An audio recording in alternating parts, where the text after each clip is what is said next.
The Dorkening and all affiliated shows are not intended for anyone under the age of 18. The following may contain discussions or scenes that have adult situations, graphic violence, nudity, strong sexual content, and graphic language. This show is intended for mature audiences only. Viewer discretion is advised.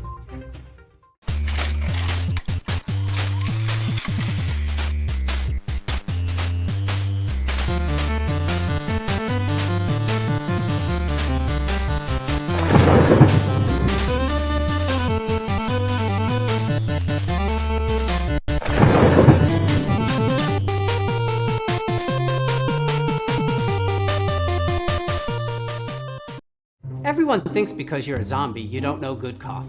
Well, they're wrong. There's only one brew that gets my seal of approval. Deadly Grounds coffee is my guilty pleasure. The aroma is so intoxicating. It brings all of my neighbors out of the woodwork. Deadly Grounds coffee. Coffee to die for and zombie approved. It's good to get a little deadly. Use the front door! Oh, they're so disgusting. Hey, happy Wednesday, everybody. You're watching the Dorkening. My name is Leo. Hopefully I can get that right. You know what? We're going to have a lot of fun tonight. And without further ado, yo, how's it going? I'm all right. How's everybody doing tonight? Doing great. Alpha Brandon. Hey, kids. I'm doing well. I hope that's the case for you guys and everybody else out there who's watching this fantastic program tonight. You're listening to the Light FM. Sorry, I didn't mean to go all light and easy. Midnight. You reminded me I need to push this live on the radio station. So see, look, everything happens for a reason. I'm glad I was here doing my I thought he was going to impression. remind me. I need to call Delilah tonight. yeah, Delilah. Hello, I'm Derry Merbles. I'm filling in for Delilah tonight. Hey, Tom. And if you don't know, we have an independent radio station, Dead Dork Radio. So push us live there. So if you're driving home, just tune into Dead Dork Radio and yeah, hey, that's right. Be there or be somewhere else. We haven't quite figured out the catchphrase yet. So a lot of stuff going on. Some news. We had such an awesome show yesterday on Splash Pages. We barely had any time to talk about the news. So we got some cool stuff to talk about, including... Well, Leo, just why don't you start? Oh, sure. I can do that. Spreading the news. Nope, sorry. So too Sinatra. My bad. Dial it back. Rumor has it that Batman's going to be in Blue Beetle. That's disgusting. Never going to get a good rating to say. They had to fit Bat Dong in there somewhere. So it's PG-13 my ass. I think that's exactly what he plans on doing to his ass. Nope. This is the wrong Blue Beetle movie, guys. So Blue Beetle, I can't pronounce his name right, but he's Solo Mariduena. Is that it? He's Hawk on the new Cobra Kai? Nope. But he is Miguel on the new Cobra Kai. What the hell? The article it linked to it showed Hawk. The white kid with a mohawk? Yeah. Wow, that article. So hold on, wait. Hold on. Why would he be Blue Beetle? Never mind. Hit the fucking brakes. Wait a minute. Un momento, por favor. Okay. So you mean to tell me? Stop. Hold on. You. All right. So Blue Beetle.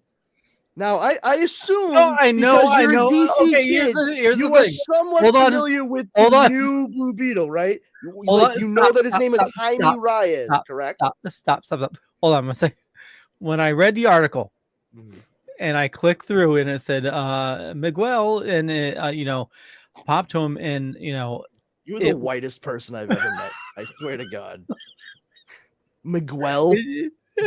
So it showed a Hawk and I'm like, well, I mean that's cool and all, but they should have got the other kid from Cobra Kai.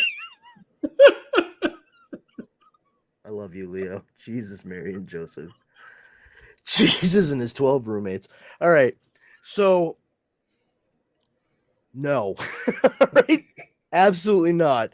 I mean, just from context alone, Leo, the fact that you made that statement should have told you that the paperwhite boy with the brightly colored mohawk named Hawk in Cobra Kai was not going to be playing Jaime Reyes in Blue Beetle. I realize that now. Yeah, no, you get that now. Yeah. I'm really driving the point. The problem is now. You get it. I'm being as subtle as a fucking jackhammer at the moment. Okay, it'd be more difficult for you to not get it at this point. But yes, the young man who plays Miguel or Miggy on Cobra Kai. Yeah. Miggy is the name that his mother calls him. Cobra Kai, a totally fantastic show, by the way. I mean, up until this most recent season, I enjoyed this recent season. Well, we are different, aren't we?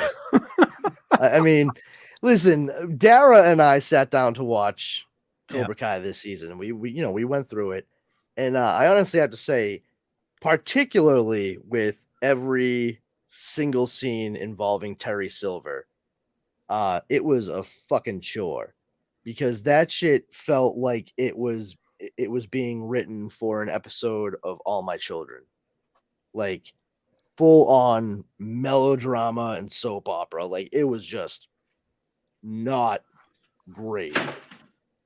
The other thing too is just we came up with a drinking game that would absolutely assure either almost instant inebriation or alcohol poisoning, depending on how far you take the game. Nice. Take a shot of alcohol every time you hear anyone at all say the word valley. Because I swear to God, there was at one point so many different variations of saying the word valley in regards to the All Valley Championship and who's going to rule martial arts in the valley, that by the end of that one scene, you would have needed to call an ambulance, but you would have been unable because you would have been so smushed. But like, then they had to make sure they took over every karate studio in the valley. Dude, how is no kid in that entire fucking area into basketball or soccer or football instead? I just don't. Like everyone's into karate. Like, so this is where the Teenage Mutant Ninja Turtles are still played every day at 3:30 p.m. Like I just don't. Well, and where are the frigging cops? It's like they're scared of all those kids who know karate, bro. Yeah, the valley is dangerous. Yeah, take a drink. So anyway, Miguel is very good, Leo. Is the new Blue Beetle, and Zolo Maridueña is going to play Jaime Reyes. Yes, and quite possibly we may get Batman in it as well. Why? As a cameo? Yeah, I mean, exactly what Yo-Yo said. Why? Well, isn't he a Batman fan? What? No. No. I mean, what does it fucking matter? Batman has nothing to do with his story whatsoever. I mean, he could be I mean, what's his face? I thought Freddy was a Batman fan in Shazam. I didn't see Batman showing up there. Like no, this putting Batman. I hope Batman doesn't show up in it. How about that? I hope that's an unfounded rumor. It sounds to me like somebody's wishful thinking, to be perfectly honest. Or they watched Brave and the Bold. Yeah, I feel like my wishful thinking comment lines right up with that. Like, I saw an episode of our cartoon once, and I want it to be just like that. Yeah, that's the definition of wishful thinking. Like you are wishfully thinking that this will happen. Not you, but one. Yeah. Well, so it definitely, so far as we know, it survived the cutting block from the DC project list. So it's Yeah, I mean, it was actually They must being have some shot legs. as an HBO Max movie, and they decided like, no, no, no, we want this to be theatrical. I think that's great Yeah. because it's you know, it's another superhero movie. It's for a younger demographic. It's you know, great to have you know, a Latino superhero Yeah, up totally. there.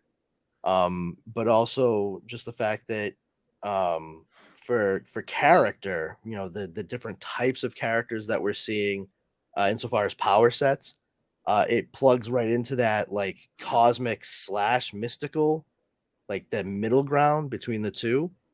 And that's something that I feel we're probably going to see more and more of as these projects from DC Studios move forward. Particularly because at this point, when you think about it, both the Suicide Squad and Black Adam fall on either side of that line, and they're definitely two of the most popular things that they've done, and recent. On top of that,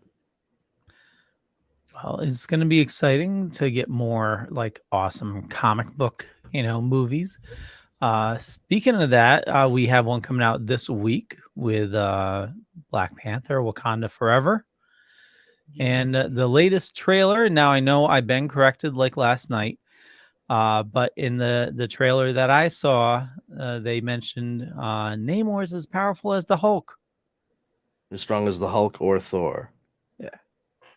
Yeah, you know, Namor's pretty fucking strong. I mean, that's not anything new. Yeah. You know, I know that last night people were like in water. I'm like, actually, he's pretty strong outside of water too. Like, you know, it's sort of like the same thing as Aquaman. You know, there's a little bit of interchangeability there. But yeah, I mean, Namor's a strong fucking dude. There's you know, there's no need for anybody to get up in arms if they're reading like, oh, he's just as strong as the Hulk or Thor. Like, I mean, yeah, he's the king of it. Well, I don't know how it's gonna play out in Wakanda Forever, but you know, he's the king of Atlantis for the Marvel comics, and he's a mutant. You know, Are they he's going to play half. the little snippet from the X-Men? There's some kind of mutation in your blood. Oh, that's clever. It makes me think of a cartoon I liked as a child. So, Brandon, I know you're seeing it this week. Yo-Yo, are you going to check out Black Panther this week, or are you going to wait? I'm gonna try to. I make no promises, but I'm going to try to. Yeah, I do have Friday off, so might be able to do it Friday. There you go. I'm just, you know, I'm going in and hoping for just an overall good movie. I will say I'm still kind of like at a loss for the choice to actually kill off T'Challa within the MCU itself. I've not kept up on commentary from Chadwick Boseman's wife or family or representatives or anything, but I've said it before. Like, I just get the feeling like he felt very honored to be able to like be the progenitor of the role, but like to understand it was the role. You know, if you look at everything else that Chadwick Boseman did, he's such a talented actor, and he disappeared into like real life people.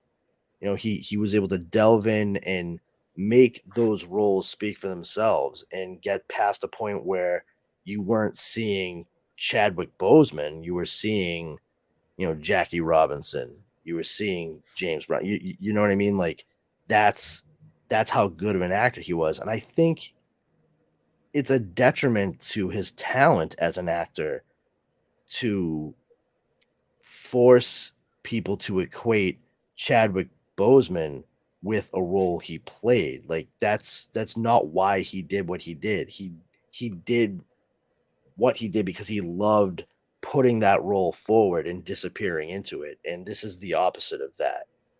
And I think he saw it as a responsibility to do it and do it well. And he was you could tell he was very proud of the work that they all did on that movie. And I feel that he would probably want it to continue and be inspirational, which was definitely one of his goals. And I just feel bad, like I said, for the kids out there who saw Black Panther and fell in love with the character, and they don't get that now.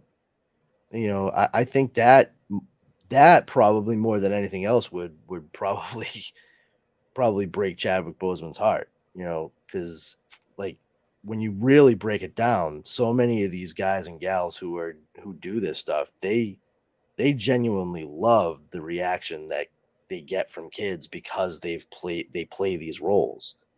I don't know. Like, I'm really hoping. I don't doubt that they'll be very respectful of Chadwick Boseman's part in the previous movie in the MCU, but it's probably going to feel a little, I would say, probably clunky for a good portion of it, because they're really going to have to explain away that vacuum in a succinct enough fashion to get everything else rolling. And from what I understand, the movie is like 2.5 hours long. So that's probably a large part of the reason why it's going to be that long, because they have to do a slow burn to get to where there's action and other people start filling in roles. So, I hope for the best, and like I do with most things. And I like, the performances of so many people in it, that like from previous installment, that, how, if you want this movie to fail, then like go fuck yourself. Like, I mean, that's just dumb. Now, he didn't film any scenes for it, correct? No, he had passed away well before they had even started production on this movie. Yeah, you got to remember, he kept it secret for 4 years that he had colon cancer. Like, crying out loud. Man, bummer. Yeah. Well, it'll be interesting to see what they do, and hopefully it's the mouse, so there's a very high chance that they're going to be very respectful of the passing, and we'll see how it goes. Yeah, I mean, I think that your first like 30-40 minutes are going to be like the fallout from that. Yeah, but I feel like you're going to start introducing your Namors and stuff like that, like probably like at the 30-minute mark, like maybe a little bit sooner, or at least like start talking about the fact that is a looming threat. Yeah, within the 30-minute mark. Yeah, that's pretty much what I was figuring. Like the first like 30 to 40 minutes, exactly what you said, yo. So I'm bracing myself for that. I'm like, all right, like I could probably get up to pee in the middle of the first half hour and not miss like a bunch of like pertinent story. And that, I'm not saying that in a disrespectful way. I just it's also part of it is, and I know some people kind of got like choked up or whatever, and that's fine. No judgment, but it's sort of the same thing. I'm expecting to feel the same way I did at the very end of Ghostbusters Afterlife. I didn't mind how they used, spoiler alert for anybody that hasn't seen a movie that came out a fucking while ago at this point, but when they show Egon's Spectre at the end and everything, and they did a really good job with the CGI on Harold Ramis and what have you. I didn't mind any of that. Like, some people thought that was schmaltzy, whatever. No, I'm like, no, that was a good button, in a nice way to say goodbye to the character for sure. But what immediately took me out of that, like that nice like oh, okay, look, that was a great send off for the character, and a nice way for the audience to say it, but still be within the framework of the story being told. But then within the movie, like as he dissipates, it turns into the words "for Harold" in the sky, like straight up, like looking like credits, and then they still cut to showing the bridge with the Ecto-1 running over it towards New York City. I'm like, the movie wasn't over. I don't care if there was only 30 seconds left. The movie wasn't over. You just pulled me directly out of this while you were still finishing telling your story. So now, instead of being able to focus on the story you're telling me, I'm thinking about the things that happened outside of this story. That's not good storytelling. And I'm just nervous that it's going to really like underscore the fact that Chadwick Boseman died, not T'Challa. If you catch my drift, like, I just, don't pull us out. Let us dwell within the confines of the story. Tell that, we'll see. We'll see how it goes. I think Ryan Coogler's a very talented dude, so I'm sure he came at it with 110%. So, do you think they will kill off the character off screen, or you think they'll do like a CGI battle or something? I don't know either way. I'd say there's a stronger likelihood that it's off screen. However, there's a workaround / loophole on that. They could very easily have him in the Black Panther suit, Exactly, yeah. so you don't see his face or anything, and that's how it happens, and we never see him, his visage at all at that point. So that's likely how it's going to go, one of those two ways. Yeah. You got to, the thing is, it's probably going to be in the suit because you have to show the audience something. Yep. There needs to be an in-story, like, acknowledgement of the fact that, like, this dude, T'Challa is gone. He's been killed while being Black Panther, probably doing something incredibly heroic, and now it's gonna fall to all of his family and loved ones to both properly grieve him and take up his cause. So we'll see how it goes. Yeah. Well, it'll be interesting regardless. So tune in next week. We'll certainly talk about it. We'll try to do a spoiler-free discussion. But we'll try, but there's no guarantee. So come in here, start yelling stuff. No, it's friggin' so I know you're not watching this, so I need to make sure you're up to date. But thank you so much. My weekly Andor update, right? Is that what I'm getting right now? I'm gonna bring out my nightcap. Sorry. I've been forcing myself to watch this damn show, and I think I'm actually starting to enjoy it. You think you're starting to enjoy it, Leo? You were in like episode 3, and you're like, it's pretty good. I'm like, yeah. What a fucking surprise, Leo. I get some points are definitely boring or ridiculous, like that one officer that was unemployed and whatnot, and I harped on this. This one had some odd moments. Mon Mothma is trying to she needs to fund the Rebel Alliance, and she comes from a wealthy family, but due to the Empire's new rules and regulations, she can't just take her money. So and that's how she started that whorehouse on Tatooine. No, wait, sorry, wrong Star Wars. Well, she actually makes a deal. Well, she doesn't make a deal with Mephisto. No, yeah, she was approached by a gangster to and it's not a slithery one. Solo. Slithery dude on a floating platform. Yeah, it's actually a Irish dude. Conan O'Brien. No, what Jabba was originally. Oh, the first big, before the CGI Don Louise looking dude with the fur fucking coat. Yeah, for those of you watching that don't know, the original Jabba the Hutt was just an Irish dude, in a fur jacket. Yeah, in the middle of the fucking desert, like. Yeah. Wonderful. Good job, Jabba. she's trying to make her money liquid, and the gangster doesn't want payment, but he just wants to marry off his son with her daughter. So she basically said no to that. Oh, okay. Whew, good, Yeah. man. I was sweating it for a second there. Yeah, I know. For a second there, I thought we were watching Game of Thrones because it was like.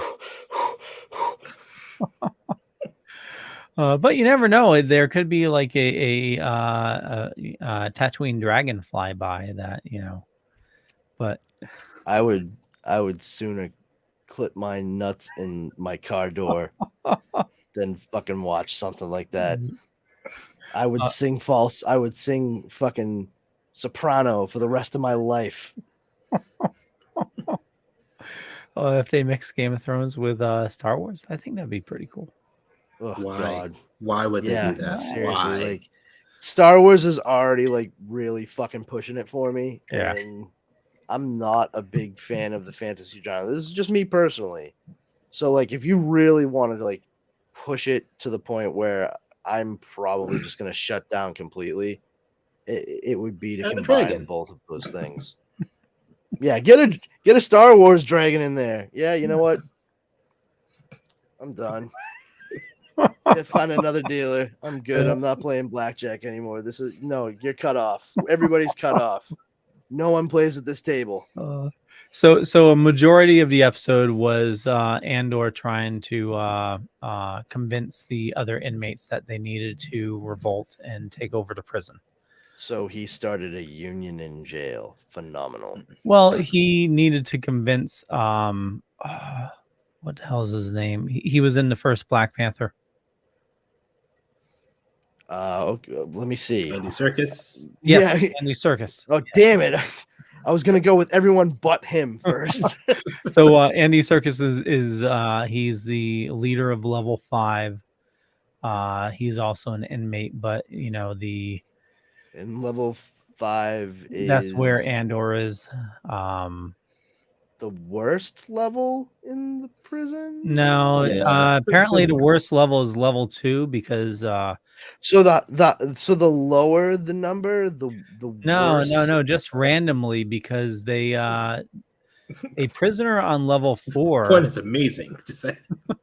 A prisoner They have quiches down there. Huh, level 2 makes level 5 look like level 7. So I know this sounds absolutely fascinating, but it's a miracle that I can remember. Fascinating remember it means all. something different in Yeah, Connecticut. Let me it just get does. this. So a prisoner served his time and was being released from level 4, and they transferred him to level 2, and they Then he found didn't out. really serve his time, then, right? Because That's the whole you're thing. still in prison. This is the Empire. Every prisoner is there to work until they die. Oh, so they're all prisoners of conscience. Wonderful. That's a fun term you can learn more about if you check out Amnesty International, kids. Since it was the same prison, they made a mistake. They were supposed to transfer him to another prison. Level 2 found out and had a revolt, so they electrocuted all of level 2. And that's how they keep control of the prison. Is there's very few guards, but if anybody gets out of line, they turn the floors on and zap people. So hold on, when you say they electrocuted him, you mean they shocked them? They fried them to death. To death. Okay. All right. Well then, yep. That's what I had in mind when you said electrocuted, and got it. Well, they made sure you knew that because in the beginning, well, like 2 episodes ago, one prisoner was like fed up with it and decided to commit suicide by just stepping out of his cell at night. Oh yeah.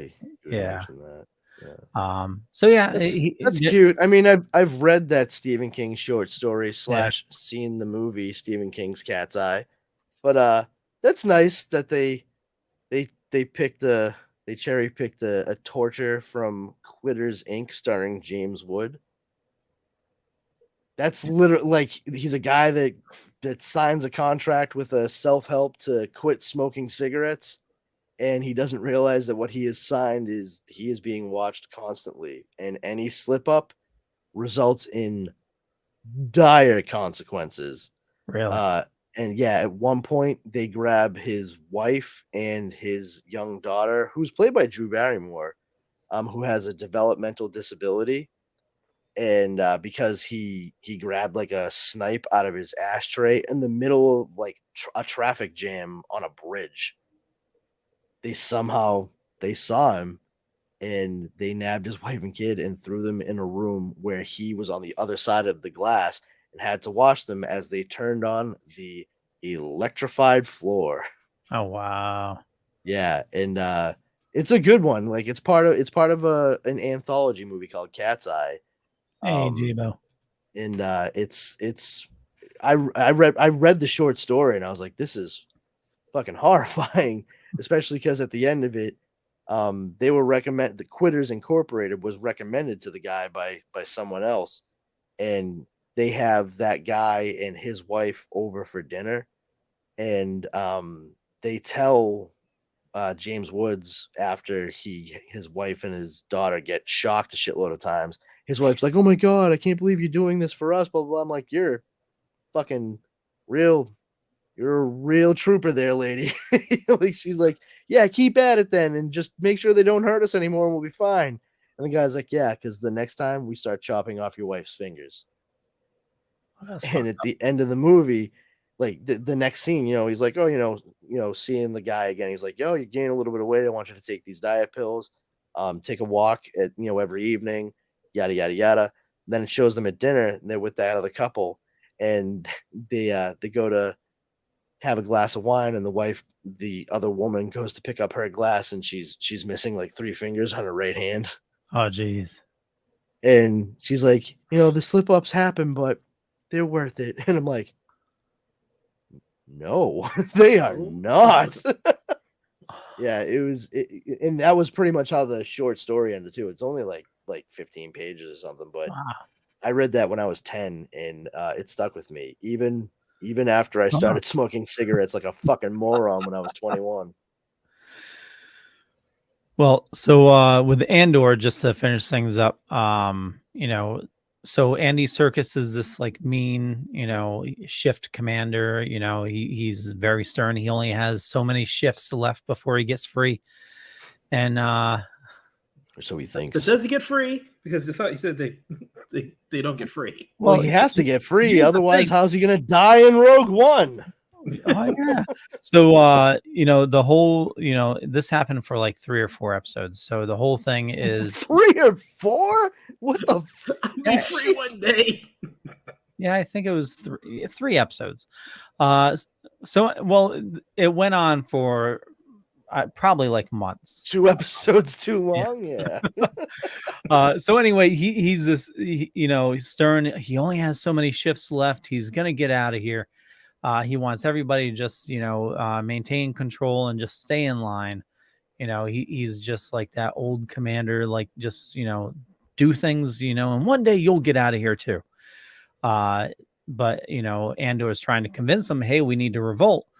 And finally, this, a trope you've seen a million times. There's this Andor, my boy, I already find you quite revolting. There's this old guy that's working with them in the shift, and everybody's helping him do his work, so that he can just continue on. And the old guy dies, and the doctor comes to put him out of his misery, and then the doctor tells him, hey, everybody on level 2 fried. And that's when he musters up the courage. We got to get out of here. And then, they go to escape, and it's in the middle of the ocean, and he says, I can't swim. And that's the last you see of him. What a cliffhanger. Yeah. I'm on the edge of... We'll find out what happens next week. So I know I can't wait. Well, I mean, he can't swim, so I'm assuming he drowns. Yeah, but yes. the other 4,000 he's reincarnated just in time to be in Rogue One and then die again. Oh no! Andy Serkis can't swim. Oh, Andy Serkis can't swim. Yeah, well, fuck that guy. Yeah, I bet he can float though. Kill his ass. Use him as a raft. Andor could swim because it showed him on the beach running away at the end. So I can't swim, man. That sucks to be you, but I got shit I gotta do. So adios, muchacho. Me. so that's your Andor update. Now you don't need to watch it. So I am grateful for that part.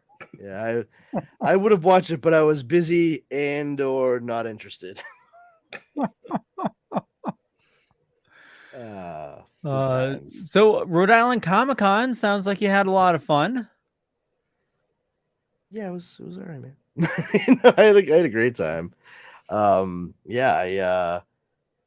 and I, we spent the whole weekend there. We get a hotel room at the Omni, which is connected to the convention center, and we usually try to make plans for panels and photo ops, stuff like that. But last year and this year, especially last year, we had actually approached a celebrity's table for the first time, and that was Alan Richson, who we went to last year, and he was such a nice guy, so quiet. He's such a large man. He's just like, "Hi guys, how's it going?"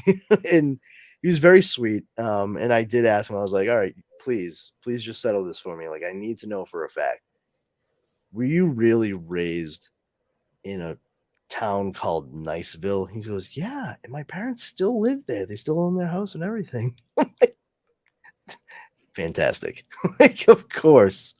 But yeah, this past weekend we met Vincent D'Onofrio. Awesome.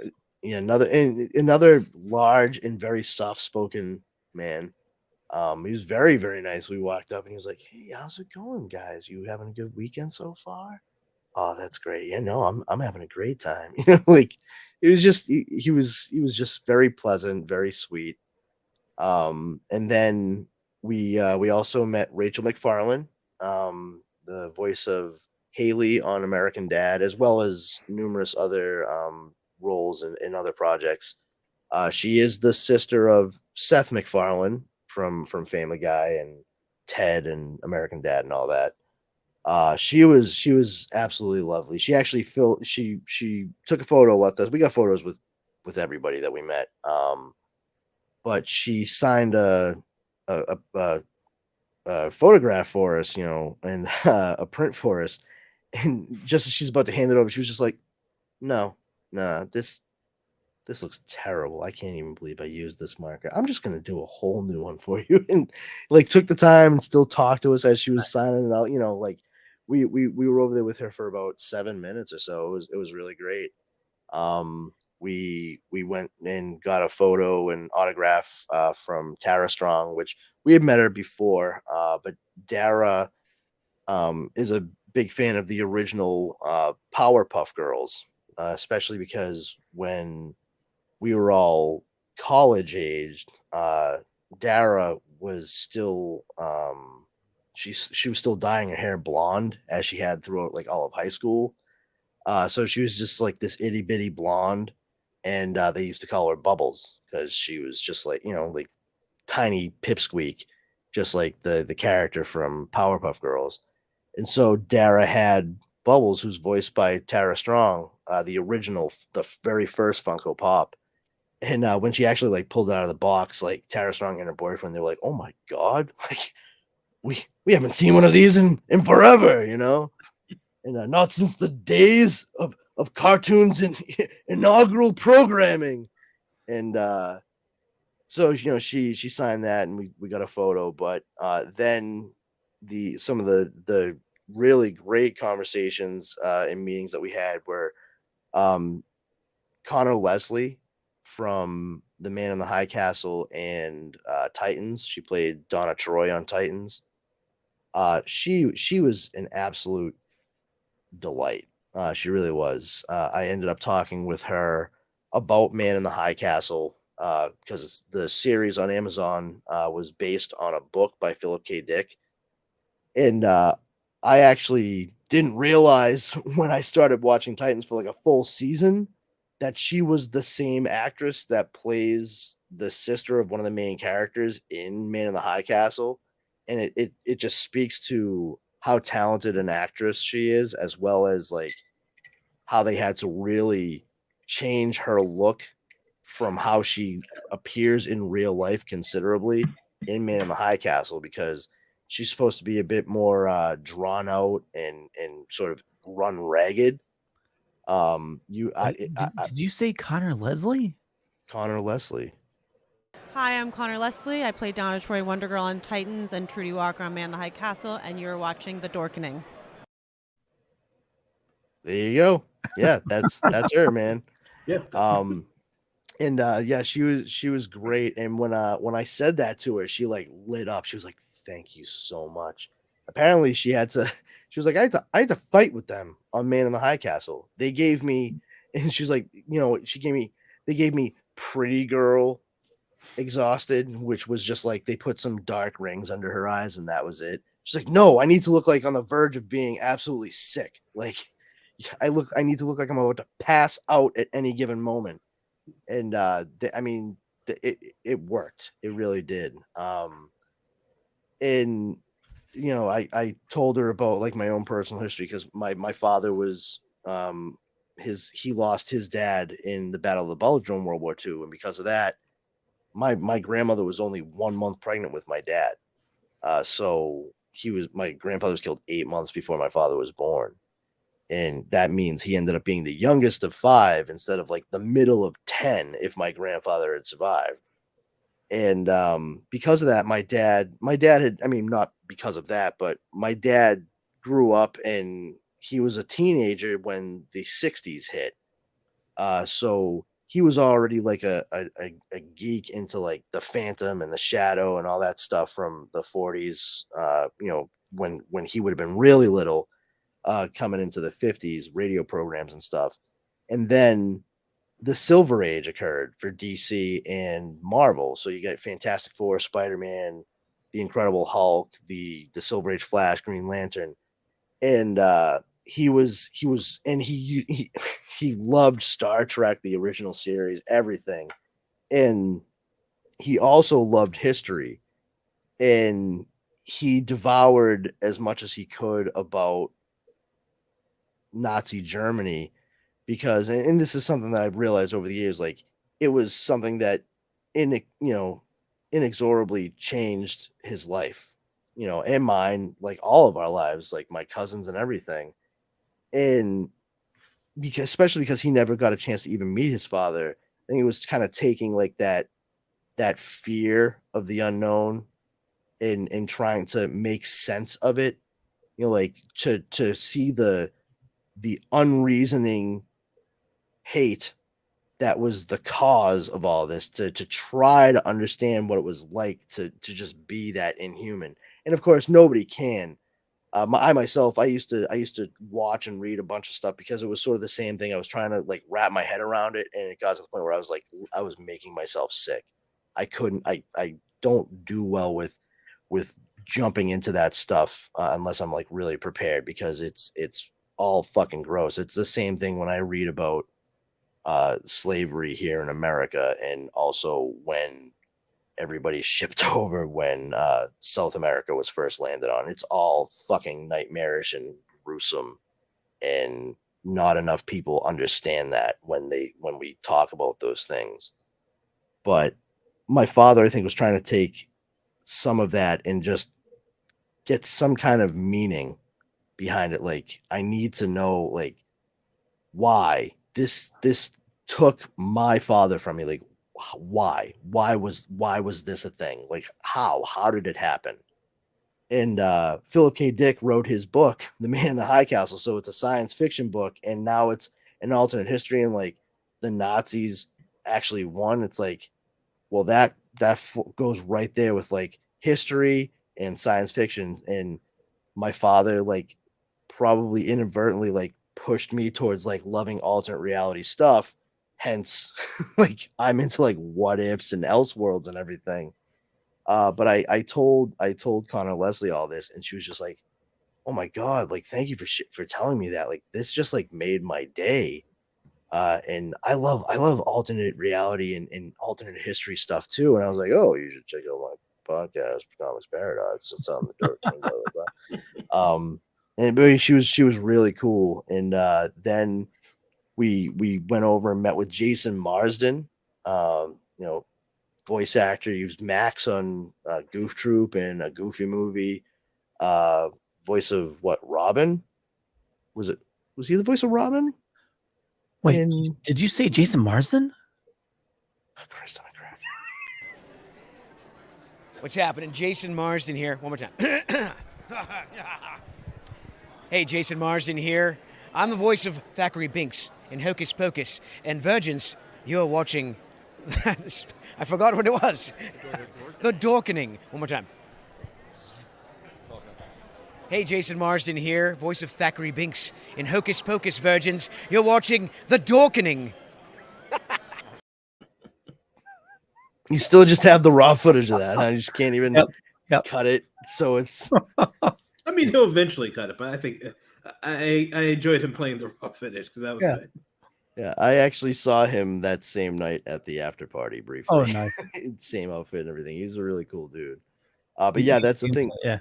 I went over to him and we got photos with him. He actually took the phone and took the selfies. Oh, nice. Himself. Yeah. And we have like 5 photos with him. He actually took my phone, right? He was like, this one's for me, and just took a selfie of himself. He's like, all right, now we'll do the ones for you. And yeah, it was great. And I was talking with him and I was just like, he's like, so you get an autograph too. What print do you want here? And I was like, I want that one. He was just like, Eddie Munster, yeah. And I was like, yeah, no, that one. He was like, well, really? I'm like, yeah, really, man. I want you to sign the Eddie Munster one. And he was just like, oh, sure. Okay. Wow. Okay. And then he started telling me about the jacket that he wore as Eddie Munster and the new Munsters back in the 80s. He's like, this jacket was $4,000. And I still have it. Yeah. But we were talking for a good 10, about 10, maybe a little bit more than 10 minutes. And then nobody was there when Dara and I walked up. And the next thing we knew, I swear to God, it was that people like saw us interacting with him and getting the photo and what have you, that they were like, oh, we should get in line now too, because he and I were just like engrossed in conversation. And then he actually looked past me. He's like, oh, hey, I'm sorry, man. I gotta cut this short. There's like a lot of people there. And I was like, oh, yeah, there is. Thanks, man. And he shook hands. He was like, oh, thank you so much. And that was that. Made my way away with Dara. And then we also met John Glover from Smallville. Lionel Luthor. He's also in Gremlins 2, the new batch, as well as like Scrooged with Bill Murray back in the day. And that dude is just a ball of energy and a full-on goof. We had a lot of fun talking with him. I actually remarked because I didn't realize until he started signing print for us. I was like, oh, he's left-handed. And not only that, like my mother was left-handed and she's the one that taught me how to write. And I was like, wow, you wrote that in a remarkably straight line for somebody who's left-handed. And he goes, oh yeah, not only that. And we started talking about it. He goes, you'd be surprised how many of us are making a comeback.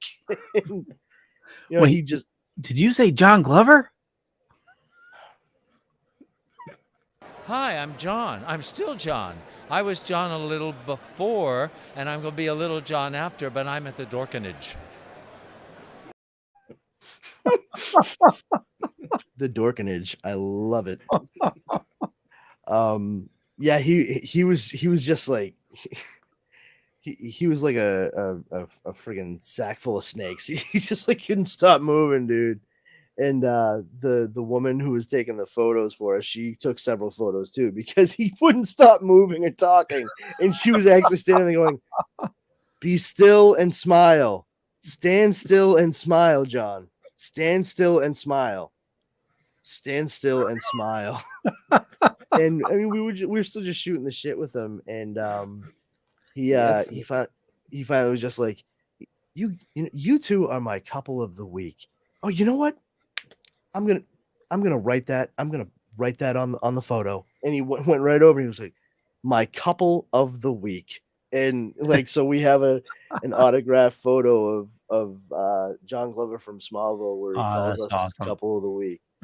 And then last but certainly not least, we met Rob Paulson, voice from Teenage Mutant Ninja Turtles and Animaniacs. Wait, did you say Rod? No, I'm Yeah, of course. If you're gonna do that, you gotta be quicker too, man. Like, did you say this? And then 20 seconds later, like, oh, here's a clip that Leo wanted us to see. Great. That pregnant mom was worth it. No, I don't have a clip of him. But it was great because we went up to get a photo and an autograph, and I had a couple of things I was planning on asking. I'm like, nothing big, just like, hey, this, that, the other thing. Primarily about Animaniacs. And as we're getting ready to approach him, Dara is just like, oh my god, is he wearing a Detroit Red Wings hat and lanyard? And I was like, yeah, that's that appears to be the case. My wife is a fan of the Detroit Red Wings. Like she likes that hockey team. She used to watch hockey all of the time. And we got up there. I picked a print for him to sign, which is Yakko from Animaniacs. And then, you know, I talked with him for a split second, like, oh, hey, yeah, this, that, and the other thing. And Dara just was just like, are you from Michigan? And he's like, yeah, why? And she's like, because you're wearing all the Red Wings stuff. He goes, oh, yeah, are you a Red Wings fan too? And they just started talking about the Detroit Red Wings. And he's like, Oh, wow. I always wanted to be a hockey player, but, you know, I didn't have the size or the speed or the dental insurance. And, you know, I ended up becoming a voice actor. And it turns out eventually that, you know, I was able to do a little bit of a charity thing, and I met Gordie Howe, and his kids loved Ninja Turtles, and he invited me to come out, and I found myself on a frozen pond with Gordie Howe playing hockey. And I'm like, thank you for the photo and the autograph, Mr. Paulson. Have a lovely weekend. This was great. I'm like, did you enjoy your hockey conversation with Rob Paulson? Shit, I needed to ask about here. No, it was actually it was very sweet because he lit up, and you could tell he was like kind of. It was probably a nice refresher for him to talk about something that was not about stuff that he's done, you know, just like, oh yeah, I this is a thing I love that's not voiceover work, and you know, leave it to the tiny purple haired German to be the one to bring it out of Mr. Paulson. Although I will say, as we walked by, he was like, I like that shirt, by the way. It's I have the same one, Roosevelt's, right? And I was like, yeah, I know. And he goes, oh, okay. And I'm like, oh shit, that came out so creepy. I know. I know. This is it.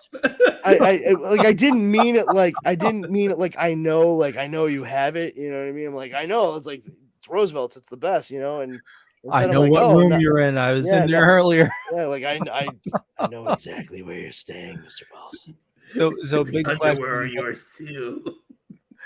When they were talking, did their like Michigan accents like pop out? Well, my wife is from Massachusetts, so no. Oh. Yeah, just she likes the Detroit Red Wings. Oh, gotcha.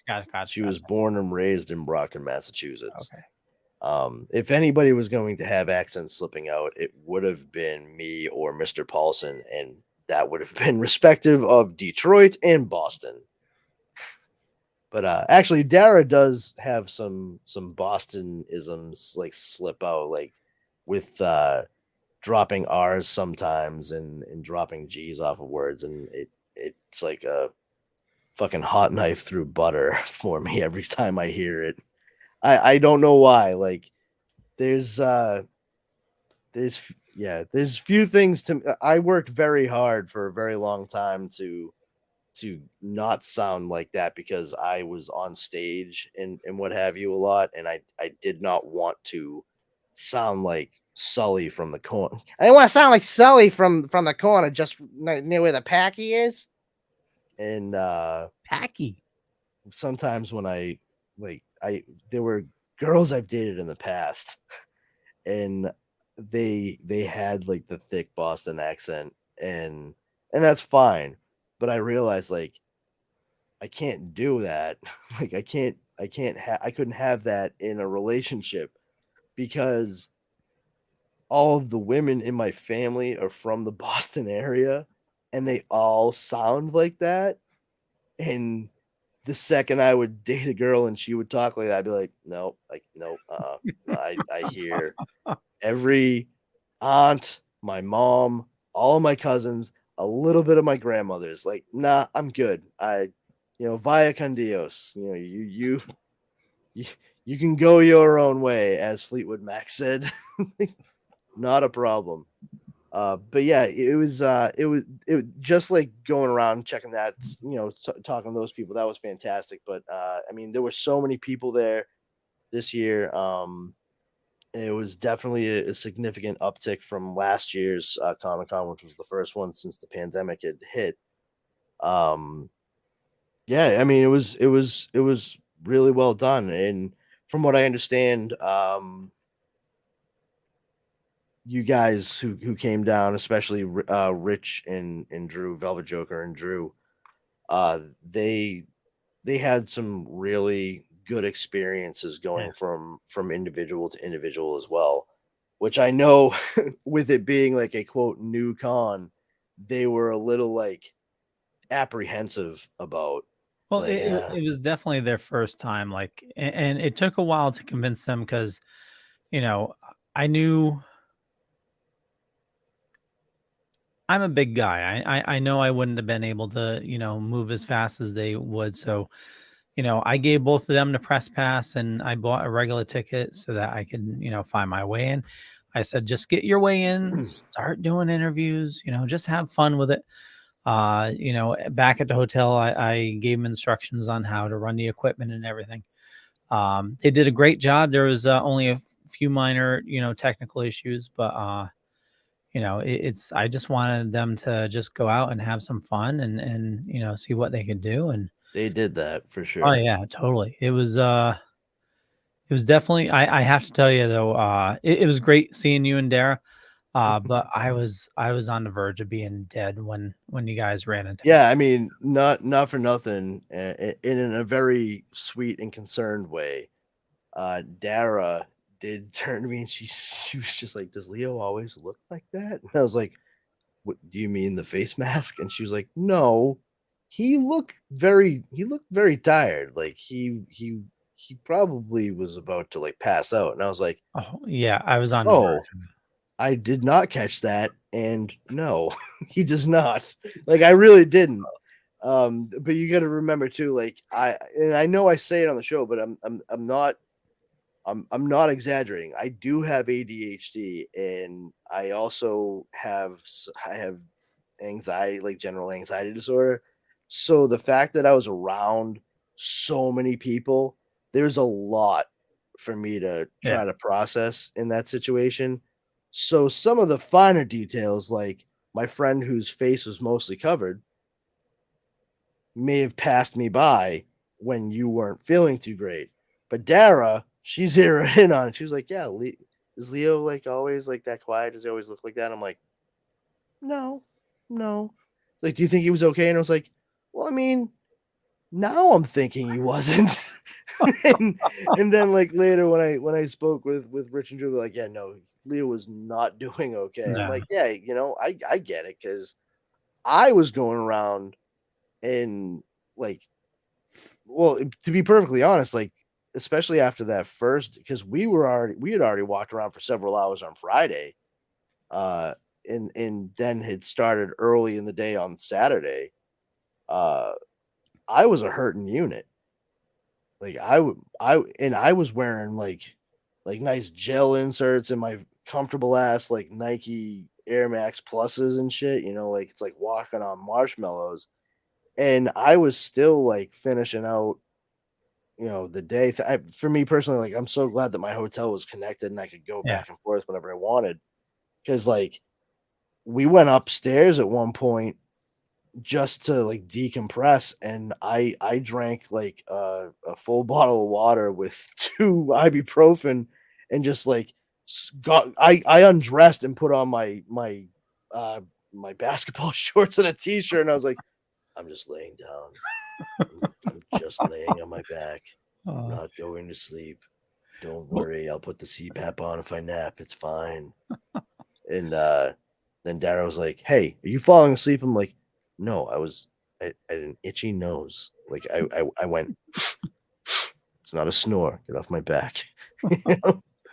Well, our hotel was a mile away, and figured, oh, we can walk it, but then trying to find the entrance of the con, waiting in line to get in, and finally getting in, walking around trying to find the guys, and yeah, it was. And I also overdressed, so I was like, Oh yeah, Well, in your defense too, Leo, this was such an unseasonably warm weekend oh yeah, yeah, for I the Rhode thought, Island ComiCon. That's one of the things I love about it, is that it's November, so it's usually much, much cooler outside. And I personally, I was kicking myself because I should have packed shorts, at least for like the first part of Saturday. And my prepared for every situation ass, because I was fucking trained by a Green Beret while I was in Boy Scouts, did not once think, oh, let me pack these. I'll put this pair of shorts in here. I had my basketball shorts, like I said, but those were for kicking around the fucking hotel room. You know what I mean? Like, I'm not going up to meet Vincent D'Onofrio wearing my and one shit from Walmart. Get the fuck out of here. Granted, if it were 1998 and I was wearing and one stuff, I would have been pimping. But yeah, Yo-Yo knows what I'm saying. Like, when I walked into Walmart a couple years ago, I was like, oh, and one's at Walmart now, huh? All right. Fair enough, I guess. So yeah, I was definitely overdressed. I was wicked hot, and I made the mistake of not drinking any water like that day, and that fucked me up. I Dude, was it's so easy to walk so much more than you think you have in that place, and the dehydration will hit you hard. I brought water with me, and I did the same damn thing on Friday. I did not hydrate enough, and I was there for 6 or 7 hours. It opened at 2 for me. I was VIP, so I was able to get in at 2. And I did not drink nearly enough water in the time we were there. And by the time we went to dinner that night, I was not in great shape. Like, Dad's like, "What do you want to eat?" I'm like, I think I might just get a few appetizers. I don't know. I'm good. like, great. And I'm like, oh, no. I'm sorry. I'll still have cheesecake. I will still have that fucking cheesecake. You better bring that shit here. But what do you want to eat? Just bring me some water and a Tex-Mex egg roll, I guess. I don't know. Yeah, that cheesecake. And that I cannot stress the importance of that fucking Reese's peanut butter cup cheesecake you bring me. But yeah, it's real easy to do when you're there, man. And there's a lot honestly, going on. So like that Saturday too. I mean, it got so warm. The people at the convention center, Saturday was warm. They did not realize that they needed to turn on the air in the convention center in its entirety until 3:00 in the afternoon, I want to say. And that's going from 9 a.m. Yeah. That's a lot of body heat and gross breath coming out of people. Yeah. I would not want to be a Snickers bar in anybody's pocket on that day, I'll tell you. So very lucky, very thankful for the Token Dead guys and Bill Diamond. They let me crash in his booth for a while, just to recoup. But then the walk back to the hotel, didn't realize it was uphill pretty much the entire way. Oh man. Jesus Christ. Save your shekels, man. Seriously, save Oh, your shekels. yeah. I should have like Ubered or something like that, or Well, no, I mean, like, seriously. To get save a your hotel fucking at- shekels and see about getting a fucking room at the Omni. Like, Yeah. it's right there, dude. Like, Well, I was talking to my wife about it, and I mentioned the price about it, and she was like, if it's something you really want to do, it's it'd make it more enjoyable, and then, but next year will be. well, and not only that, I mean, but if you get Rich and Drew there too, I know that's true. you know what I mean? Yeah, Then split it. you guys can split it, and you get yourself. And the thing is too, like, Dara and I, we got like a nice big room. Like, we got like a king size bed and what have you. So, like, you guys could probably get a room that's still pretty nice, because the Omni's not a bad hotel. Yeah. But you guys get a room that's more suited for 3 of you, doesn't have like a fucking king size bed that they're going to charge you up to wazoo for, and that's that. I would say just spend the $5 per day to get the higher speed internet, the Wi-Fi that they have, because that's how I roll. I brought my tablet with me, and when we were kind of like winding down for the evening, we watched like pretty much most of the season of Big Mouth that just premiered on Netflix. Nice. So I was walking around my hotel room like hachi machi. That might be goddamn prodigy. He may very well be his own hormone monster. That might be something to do. We'll have to see how next year does. I went to the. I know this is totally not a geek topic, but I went to the doctor's yesterday, and he suggested I do a new prescription. And did you see it in the chat? I did, and I looked it up too. $965. Yeah, I mean, I didn't look up the price. I looked up what the fucking medication. Oh, okay. So I was like, what does this do? Like, yep. So everybody, my doctor prescribed me a new pill, and he said it's gonna help improve my quality of life altogether. But the prescription's like $960 a month. What is it that he prescribed you? I believe he called it. Let me see if I get this right. Methamphetamines? Is that? I believe that's what he called it. Well, it's He said there is a generic version. You could get a little cheaper. And barring that, we may have an alternative. I believe he called it. It's a hyphenated one. Let me. Oh yes, crack cocaine. Crack cocaine. Yes. Strangely enough, a lot of inhalants involved in this. I think they're both inhalers. Something about breathing it in. I know that. Well, the way he described it, and just being totally honest with you guys, he said it's essentially like a gastric sleeve, like in a shot. Yeah. And it's self-administered, shot you take weekly. Mm-hmm. So I'm gonna give it a try.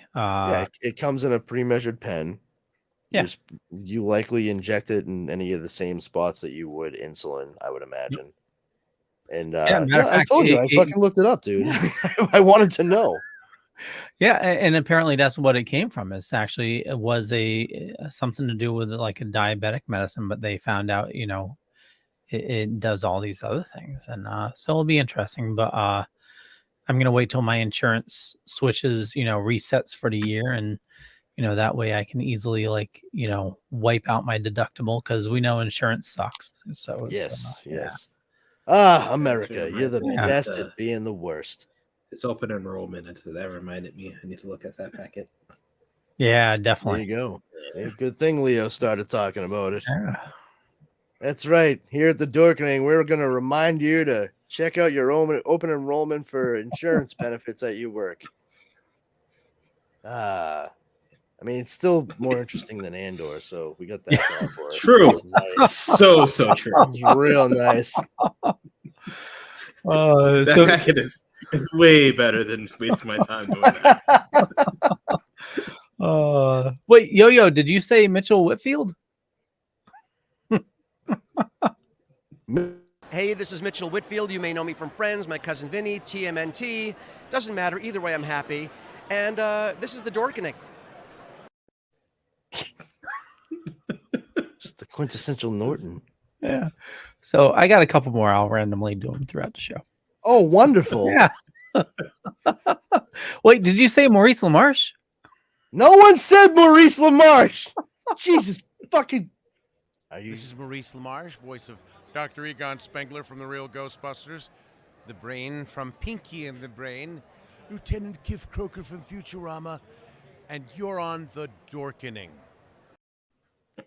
Lieutenant Kif Croker from Futurama. You should have done it as Morbo. Morbo. Well, actually, he did one for Splash. I think Morbo's in there.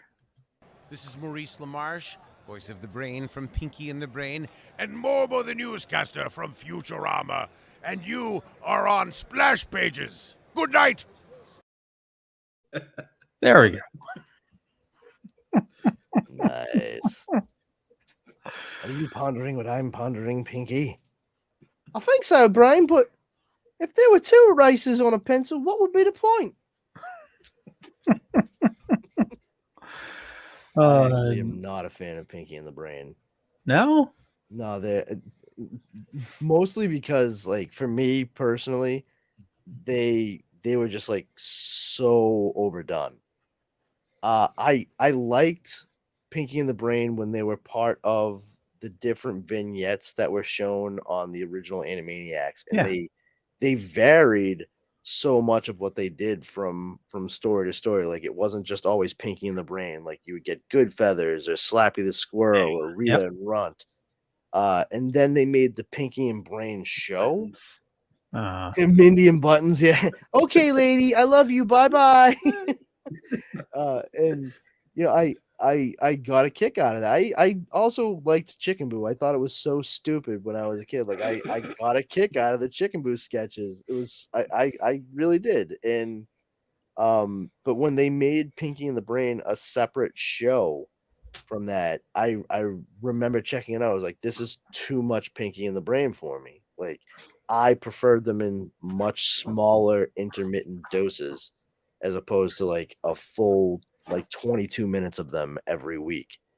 And it's like they heard me say that or think that from when I was in like 7th or 8th grade. And when they did the new Animaniacs on Hulu, they were like, what is it that Brandon Powers said he specifically wasn't a fan of? Oh, Pinky and the Brain? Yeah, nothing but Pinky and the Brain on this new Animaniacs. Let's just do that. And I want. Did you say Marilyn Gigliotti? No, you did. Jeez. Hi, I'm Marilyn Gigliotti. You may know me as Veronica from Clerks and Clerks 3, and you are on the Dorkening. Got it on the 37th take. In a row? Because that's a number from Clerks. If you've seen it, wink. You know, if you wink, you don't need to say a wink. Oh, okay. Wink. Yeah, she's really cool. She's super tiny. She's so small. Yeah, last year at Rhode Island ComiCon, they had the Clerks 3 cast there, and Dara and I got a photo with all of them. It was really cool. I was wearing my Fleischer Superman t-shirt that day. Oh, nice. Yeah, and Kevin Smith. It's very funny because we met him a couple of times, and when we met him at Jay and Silent Bob Reboot in Portland, Maine, I actually dressed as Brody from Mallrats. I have the same brown 70s finger hut jacket. I found the shirt that Brody wears, which they made specifically for Mallrats. It's an amalgamation of the faces of everybody who tried out for the role of Brody. Some relaxed jeans and an old pair of black and white Nike Air Force Ones that look incredibly similar to the black and white Airwalks that Jason Lee wore in Mallrats. And the only thing that I was kicking myself for is I didn't have a small plastic like Dixie cup to carry around with me everywhere. But when we walked around the corner at Jay and Silent Bob Reboot, he grabbed me by the like lapels essentially of the jacket. And he was like, "Oh, I know what your fucking favorite scene of the movie was." When Brody showed up, yeah, no shit. But when we came in and I was wearing that, like I was wearing a button down, open, long sleeve shirt, sleeves rolled up. He grabbed me by the sides of the shirt, and he was like, and looked at the suit, and he's like, "Holy shit, look at that shirt! That's incredible! Fucking A, man!" And I was like, "Yeah, fucking A, man, indeed. Let's take this photo." It was awesome. It was like such a great interaction. The first time we met him at Boston Fan Expo was really funny. Dara was still dyeing her hair red, like a natural red color. And my wife is tiny and very cute. And we strolled up, and Jason Mewes was the one like coming to the front of the line to bring everyone over to take photos with he and Kevin. He grabbed the both of us and he goes, "All right, now." He turns to Dara. He goes, "Now you stand next to Kevin. He's definitely gonna want to meet you. Come over here with me, man." I was like, "Yeah, I'm not mad about that. I get it. Makes perfect sense to me." But yeah, I mean, they're just they're really funny people, and I honestly have to say, like, after having seen Clerks 3 since that point, I wish I had a chance to chat a little bit more with Brian O'Halloran, because if you haven't seen Clerks 3, I do highly recommend it. It's got a lot more heart. It's more in line with like earlier Kevin Smith stuff. It actually has, something personal to say, and it is a chance for Brian O'Halloran to actually like shine as Dante. Like, he acts his ass off in this movie, and for the first time since the first movie, I saw Dante as more of a person instead of a wine bag that I kind of wanted to punch in the throat.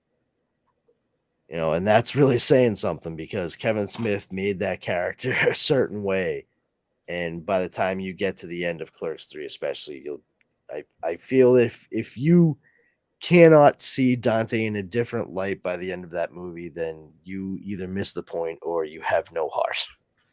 I still need to watch that movie. Yeah, you do, dude. I know. What a glowing review that fucking bald guy just gave the movie on the Wednesday night show on November I know 9th, 2022.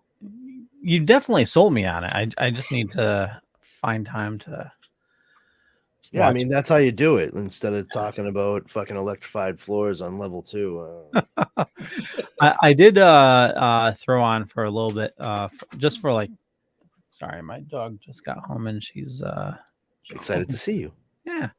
I just put it on for like 20 minutes today. The weird. Oh, yeah. We watched Darren and I watched it the other night on was it Monday? Yeah, Monday. No. Sunday. We watched it Sunday. And it was we had a good time. Dara giggled a lot more during it than I anticipated. I mean, it may have something to do with the fact that she was fucking stoned, but I was like, "Hey, here, have a watermelon candy." And she was like, "Oh, is this strong?" And I was like, "No. I mean, maybe for mere mortals like you, but certainly not for me. So good luck with that." But yeah, she was right. She was right on it, man. And I have to say, it was very clever. I think that Walk Hard and Weird would make for a very interesting double feature. It was definitely a well, I didn't finish watching it yet. Like I said, I've only watched a little bit of it, but it's definitely a lot goofier than I thought it was going to be. Like I thought it was actually going to be like a true like biopic. Oh, did you really? Oh, yeah, no, I Yeah. didn't think that at all. Not for a second. Yo, have you seen it yet? No, I haven't seen it yet. I saw the trailers. I don't see why anybody would think it was like going to be a true biopic given the trailer. Welcome Have to you met Leo. me, Yo? Have you met? You know how I have. You're hopeful. I mean, it's really good, and the funny thing about it too is like I'm sitting there next to Dara, and I'm a big Weird Al Yankovic fan. I have been since I was a kid. I had all of his albums. I knew all the stuff back to front. I've seen him in concert at this point 6 times, I want to say. And you know, like I've always enjoyed his stuff, and because of that, over the years, like I was part of his fan club, the Close Personal Friends of Al. This was back when like they used to like mail out newsletters, you know, like a very old fashioned way of saying you were in a fan club. And I would keep turning to Dad and be like, see, in real life, see what this comes from in real life is blah blah blah blah, blah. And it was I stopped after a little while because I was like, yeah, she's not going to retain any of this shit. It doesn't matter. It's fine if I know it. There's no need to like yuck anybody else's yum here. But yeah, it was very, very interesting to see some of the casting and what have you that they had in the movie. You've only seen the first 20 minutes of it, dude. You have to, I mean, Yeah, the I got to the point where he just sang that second song at the party. He met the guy with the top hat. Dr. Demento, yeah, the Yeah, guy Dr. with the top hat. Demento, yeah. And he went to the music executive, which is Weird Al with a, you know, Weird Al and Bill Hader wearing matching wigs. yeah. And it was hilarious how like he kept on trying to stop Bill Hader when Bill Hader was like going off on him. You suck. You're the worst fucking thing that's ever happened to music. And you're ugly. Like, listen, just go out there, perform in front of as many different people as you can, hone your skill, and you know, work on your stuff, work on your presence, and just get out there, expose yourself, and get a feel for your audience, and then sit down and write some more things. And then Bill Head is like, but it doesn't matter because you suck. And Weird Al's just like, yeah, there is that. Yeah. Well, I'm enjoying it. Well, man. Yeah, listen, like I said, watch the movie, and when you finish it, what I said about it being a perfect double feature with Walk Hard, the Dewey Cox story, will make a lot more sense. I've never seen Walk Hard. Come on, son. Oh man. Like, what, Leo? What the? How could? Do you know what Walk Hard is? No. This interview is over. Walk Hard is a biopic parody movie starring John C. Reilly as Dewey Cox, and it's supposed to be like a play on like Johnny Cash, like Walk the Line and stuff. Okay. And it's quite hilarious. Yeah, they actually show him going through the decades with his popularity, drug problems, alcohol problems. And one of the very cool things about it is they actually do have different songs throughout the eras that the movie takes place in that they made specifically for the movie, and they zero right in on the sounds of the time. but I gotta. I mean, like one of the funny. It's so fucking bonkers to me that you don't even know what it is. But like, they Weird is a good movie. But my absolute favorite movie so far of 2022 is Everything Everywhere All at Once. That Yeah, that movie is really blows everything else out of the water for me so far this year.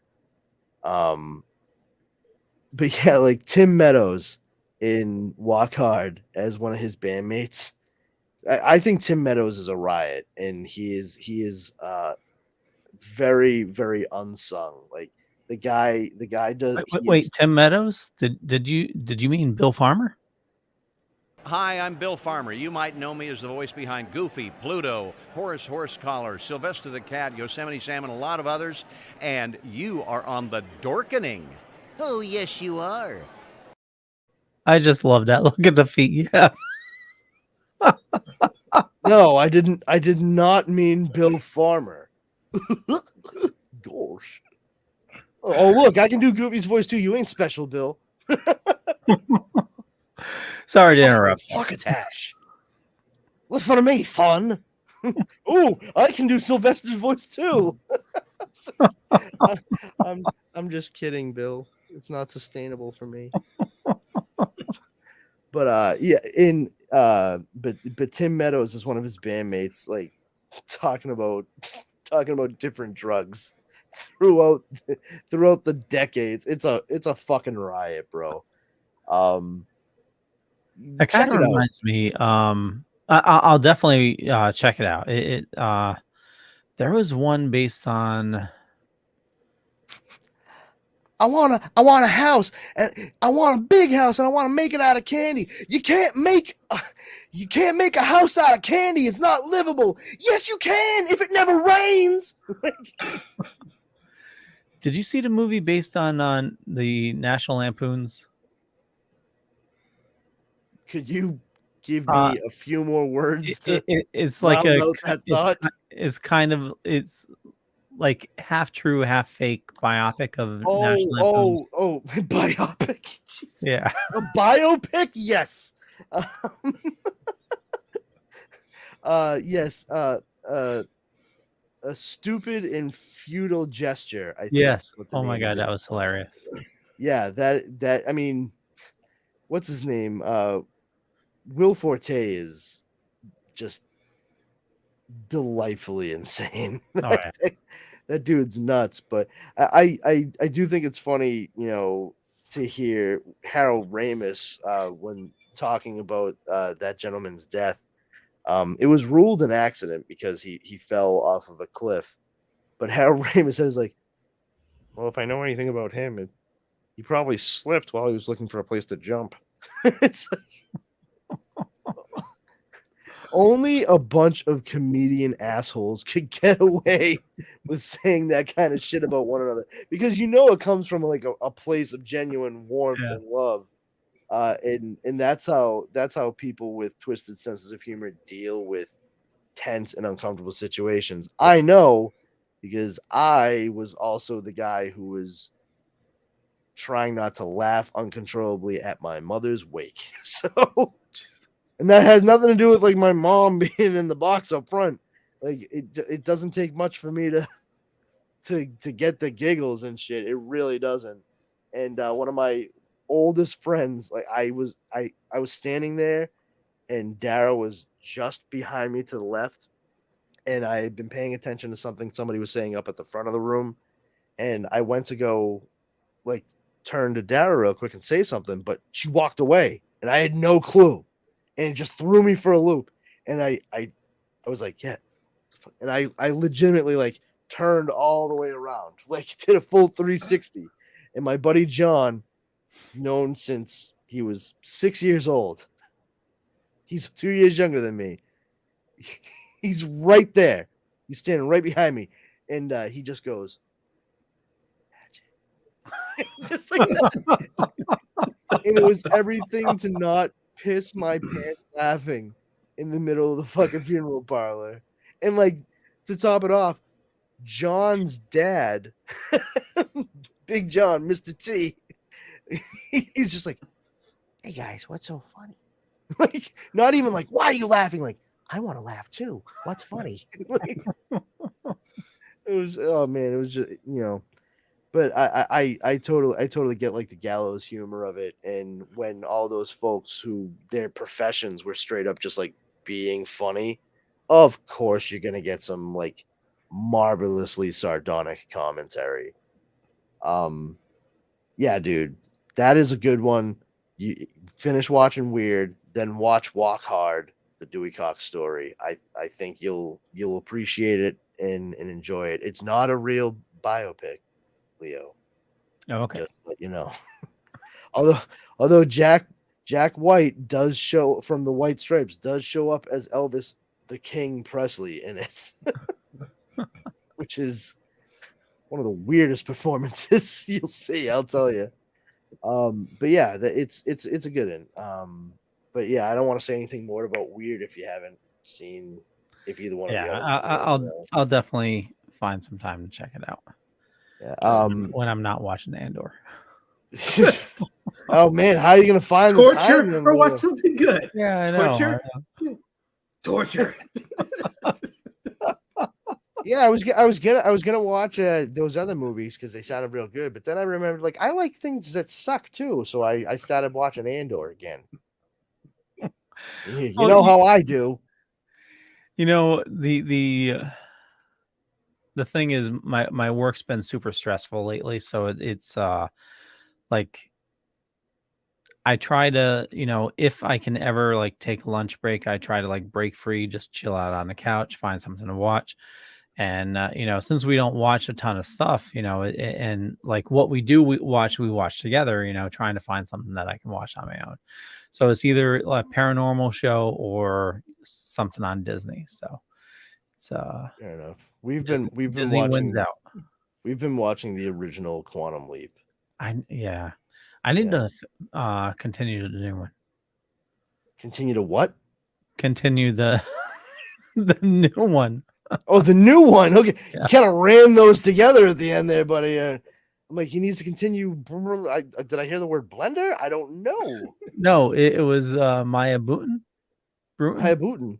Hi, everyone. I'm Maya Bruton. I played Sarah Anderson in Adventures in Babysitting, and you're on the Dorkening.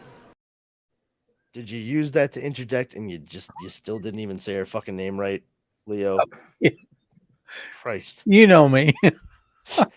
Yeah, and for everybody who doesn't know, that's the young girl who was super into Thor in the 80s movie Adventures in Babysitting, as well as the younger sister from Parker Lewis Can't Lose, a television show that was on for 2 or 3 seasons starring Corin Nemec, who you might know from having played Harold Lauder in Mick Garris's 1990s miniseries Stephen King's The Stand, which is not without its issues, but still far better than the new one that was put on CBS All Access a year and a half ago. That shit was hot garbage. And Parker Lewis Can't Lose was the show that kind of shut out Ferris Bueller. Yeah, which we just had Charlie Schlatter on yesterday. So 7 degrees of yeah, and he was in 18 again with Pauly Shore, who was in I don't know I don't know who the fuck was in what with Kevin Bacon anymore. I really don't. Wait, hold on. I think I got it. So visually leads back to him. I feel like I almost got it actually. I feel like I almost have it. Damn it! I'm on the cusp of it. Oh, I'll get it later. I know how to do it. It's right back here, but I don't want to take away from like what we're doing right now. I'll just do it as a subroutine back here. But yeah, I mean, aside from all that brouhaha, yeah, we're still getting some pretty interesting bits of news coming out regarding some Marvel projects, DC Studios with James Gunn and Peter Safran as the co-CEOs and what have you. Lots of people speculating that there's going to be a Lobo project in the works because James Gunn posted Oh, a yeah. photo of him on Oh. Mastodon, the social Yeah. media app he's using now. So Mastodon, I thought that was like a self-serve. And do you know about Well, Mastodon? it was a prehistoric creature actually that went extinct several millennia ago. Yeah. I know it's a self-hosted. But Yeah, I didn't realize it was like a platform. a platform on its own. Yeah, I actually I set up a Mastodon account earlier today because I was like, yeah, if James Gunn's gonna be Oh yeah, so it's like Discord. Create an account on this server or on a different server. yeah, pretty much. So I created one just to be able to like follow James Gunn and see who else might be popping up there at some point in the future. Okay, I am slowly, I think, phasing Twitter out. Not that I use it too often anyway, but there's just like that place is becoming an absolute fucking Yeah. cesspool right now. But congratulations to everyone out there who's paying $8 for a fucking check mark now. I hear somebody we know is doing that. Yeah, I hear a lot of things about people we know. Oh, it makes me think of the movie, and I know this is a very niche reference, but Mr. Show with Bob and David that used to be on HBO with David Cross and Bob Odenkirk, who many people would know as Saul Goodman from Breaking Bad and Better Call Saul. They had a sketch show on HBO for several seasons. It was all alternative comedy, just like weird shit. That's, as Michael Ian Black from The State once said, he's like, oh, I was really into doing the alternative comedy thing. And that is to say, unfunny comedy. That's a great way, I think, to phrase it, especially in the 90s. But it's kind of incredible to look back on it and see the number of people that were actually on Mr. Show with Bob and David who ended up becoming like bigger names in comedy. Some of them include Sarah Silverman, Jack Black, and Kyle Gass as Tenacious D appeared on Mr. Show with Bob and David. Todd Kenny, the voice of SpongeBob SquarePants, was on Mr. Show with Bob and David. It's just like a decent amount of people. And they made a movie back in the early aughts called Run, Ronnie, Run, based on a sketch that they did on the show making fun of cops called Fuzz. And this one redneck dude, Ronnie Dobbs, was just like on every episode. And he actually became famous because he was constantly running from the cops. And they play up a whole like weird behind the scenes, like this guy's meteoric rise because he's just like a piece of shit redneck criminal. And it's just like, it's one of those things where in the movie, which it's like they saved all of their funny for a movie, has one of the best cameos I've ever seen, and that is by Jeff Goldblum playing himself in the movie. Bob Odenkirk is playing this British agent dude named Terry Twilstein, and he goes up to Ronnie Dobbs, and Ronnie's like, Terry, I thought you was in New York. And he goes, oh yeah, what a lot of people think a lot of things about New York. I almost pissed my pants the first time I've heard it, and I was just like, you know what, that is going to be my catch-all for whenever anybody says I thought or I think. Through and through. If you have a chance, I do recommend checking that one out too. It's New Line Cinema, and Joe Dirt is the reason why that one didn't get released in theaters, which is unfortunate because it's funnier than Joe Dirt. Isn't a lot of stuff funnier than? Yeah, it doesn't take much. So, I mean, what's that? Saw some hilarious dirt that's funnier than that. Yeah, I mean, honestly, the best part of Joe Dirt is Christopher Walken. That's Joe Dirt. Her eyes were something crystal blue, azure even, and we had a really nice place in Brooklyn. Where? I mean, Cedar Falls. Nice. So you're not in Witness Relocation? Sure. But yeah, anyway, regardless of all that, what I was saying though is there's all kinds of speculation that Lobo is going to be a project now with DC Studios. And okay, if they do, I think there's many other things that they would likely focus on before doing a Lobo movie for DC Studios. I really truly believe that. They're going to prioritize big guns, I think, for sure. And some of the I know that we talked about Jaime Reyes, Blue Beetle, but he actually is a big gun, especially if you look at the legacy of the character. I mean, the Blue Beetle has been around for a long time, with Jaime Reyes being the third iteration, of the character. There's a lot of backstory they can go into with that and expand the idea of superheroes and what have you within the confines of that world.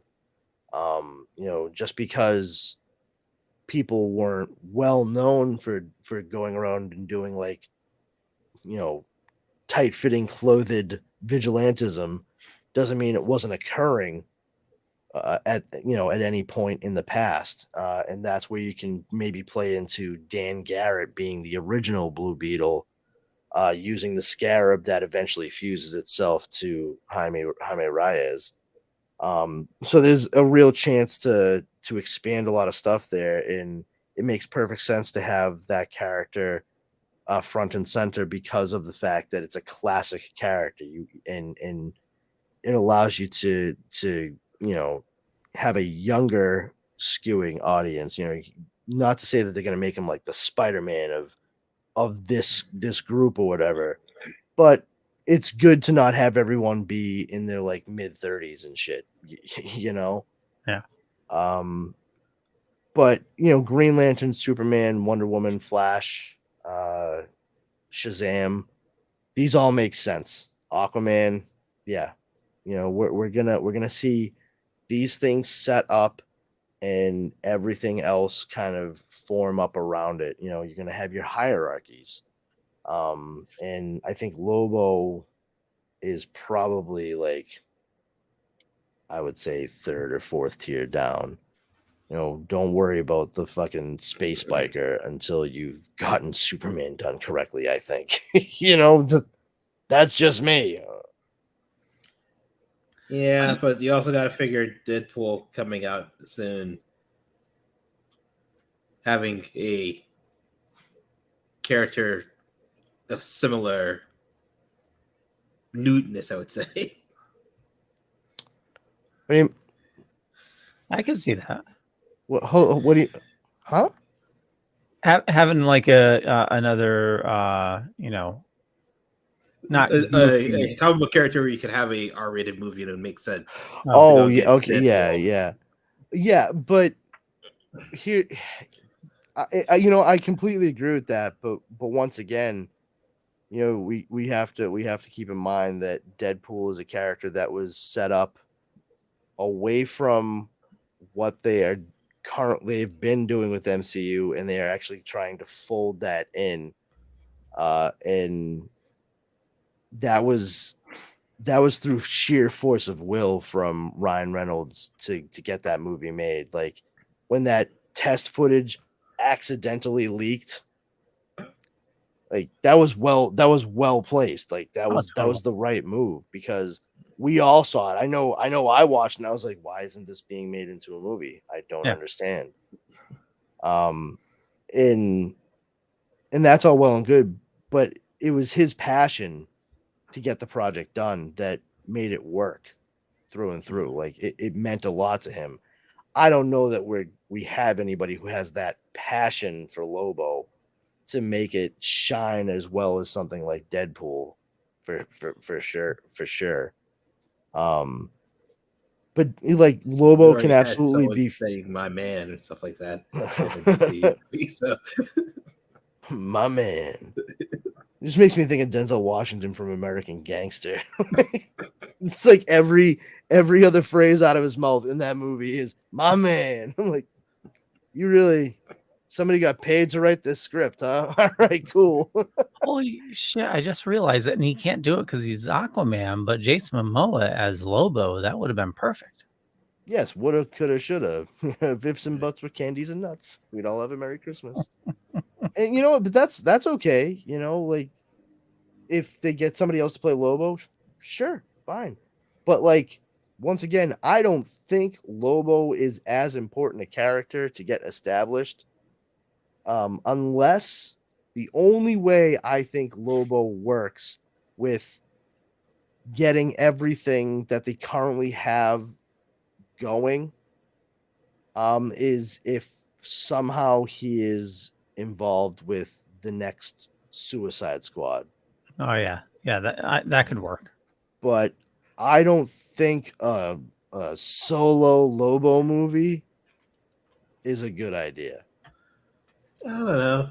You Not can in this set it state. off, not have it on Earth, and then have like the end be that, you know, because he there's a bounty hunter. Someone put out a bounty for Superman. Yeah, I don't know. I feel like I people. know not place which one here, but I feel like people place an it's a awful very lot of generic way to do it. importance on like Lobo versus Superman, and like Superman mollywops Lobo's ass every fucking time. Like Lobo is not a threat to Superman. Like everybody's like, I want to see them throw it More of down. an I'm like, annoyance. It's Superman's annoyance. just gonna kick the shit out of him. Like I don't see what the interest there is. I'd much rather, I prefer for Superman, like they should go with ideally like, you know, the mastermind type of villain. You know, you get your Lex Luthors, your Brainiacs, stuff like that. I even think Metallo could be a really smart villain for Superman because they don't have to have him just be like some unhinged dude. I mean, he could like legitimately be like their Steve Rogers, like the guy who's selected for a military project that's like funded by Argus. Because, like, what better way to make yourself a Superman, like an anti Superman weapon, like to go up against the Man of Steel? You create a metal man powered by that alien's one weakness. Like, it all makes sense. And, you know, to have this guy who's like highly trained, highly decorated, like, you know, just mired in military, knows how to fight, knows how to plan. And now he has this, you know, strength and like this built-in weapon, and also kind of his own weakness, because if he doesn't have it, he dies essentially. You know, he shuts down. There's a lot of potential there because he could come at Superman not just like, oh, I have kryptonite in my chest, I'm gonna fight you. It's like there are other things he could do to plan against Superman. You know, see propaganda be used and so on and so forth. Real military bullshit tactics. As long as there's a giant spider, I'm okay with it. Oh man, who invited fucking John Peters to the party? Wonderful. But yeah, like, so I mean, we got some interesting things happening there. They're saying like they're going to be telling the greatest story ever seen through DC Studios. So it's not, you know, a lot of speculation that it's going to be Crisis on Infinite Earths. I don't know. Like we'll see. If they don't do Crisis, that's fine. You just have it be an awesome fucking story, and Yeah, who cares? Well, I mean, they already did Crisis in CW. Yeah, they did. Yeah, it's Absolutely. And they could still do it again. Right. You know? Yeah, because it's been done, you know. Yeah, I mean, they could even utilize the occurrence of the CW as part of the multiverse that the Crisis within the movies actually. They already did the crossover with the Flash. So Yeah, I mean, that's established for sure. I mean, and you know, it is kind of interesting to see like, oh yeah, they're doing like all these Spider-Man and now they're doing the multiverse in Marvel. It's like, I mean, not for nothing, but like DC and Warner Brothers, they actually did that like 2 years before Marvel even dipped their toes in that fucking pond. Not to say one's better than the other. I'm just, just let's not be revisionist on the order of operations here. Friggin' yeah, James Cameron starting to walk back comments on Avatar. He's like, yeah, if the movies aren't like that great, I could make it into a trilogy instead of a saga. It's like, oh yeah, are you starting to feel like maybe not everyone's quite as interested in this as you are, Jim? Did it hasn't come out yet, has it? Avatar. It could I feel like that question speaks volumes in and of itself, Leo. Has the new Avatar movie come out yet? No. I feel like we would have talked about that for sure. Like most really, certainly. would we have? Well, it would have come up at any rate.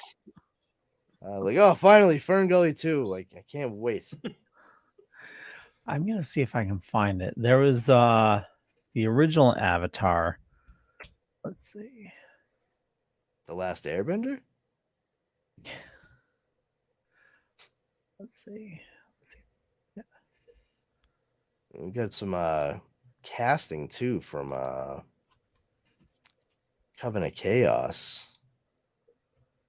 I know was it Aubrey Plaza is announced as being cast in Agatha Coven of Chaos for Disney Plus.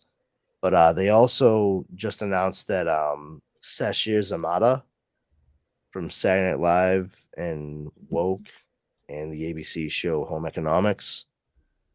I don't know if you guys know her at all. What? I remember that one. No? No, Yeah, I remember Home Economics. I watch it every week. It's actually it's far better than it really has a right to be. But she's really, really pretty and funny actress.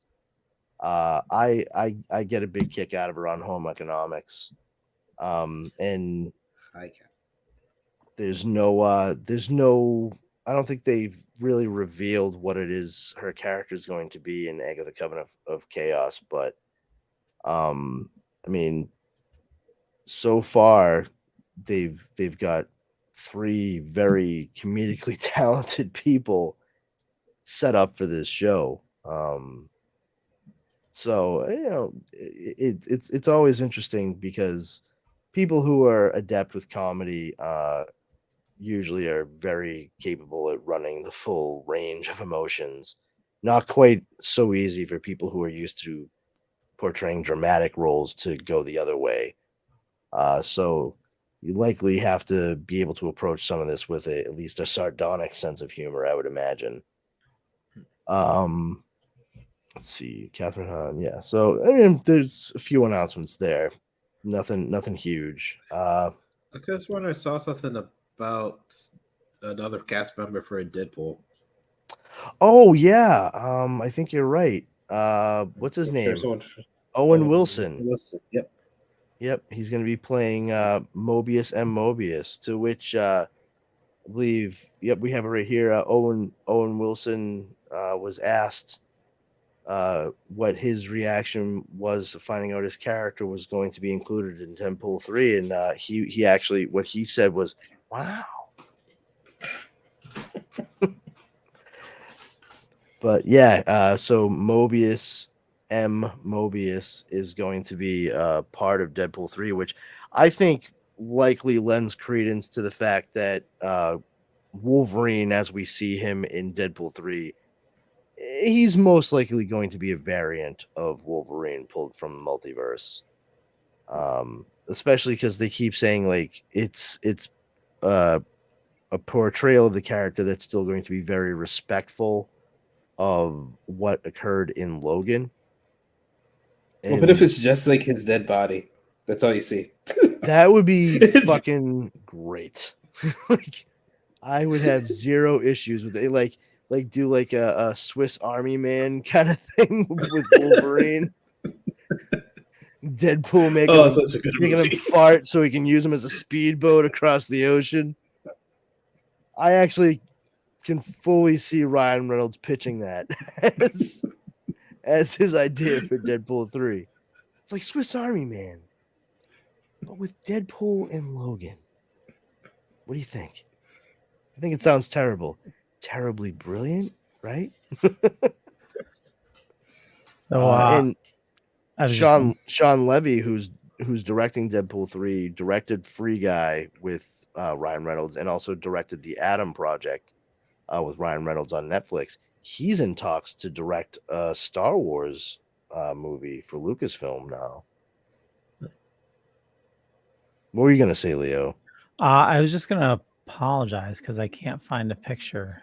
I was gonna show something for Avatar, but never mind. What can you remember what it was? Is it was riding a sky bison? Because those pictures are awesome. Yeah, I know. No, it was when I worked at Mohegan Sun. They were having a big event for the Avatar slot machine when the movie came out. So sure.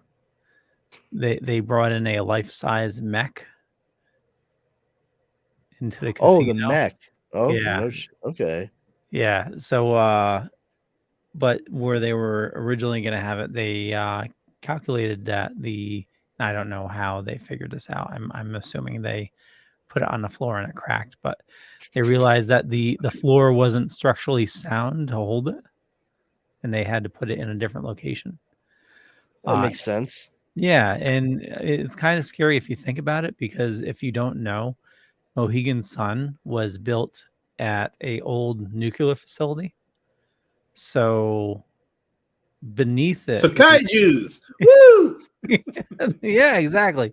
So beneath it, it goes down quite a bit because they had to dig out I guess a nuclear facility leaves a big hole, or they had to dig out pretty deep. But I'd imagine if it fell through, it would have gone through many floors.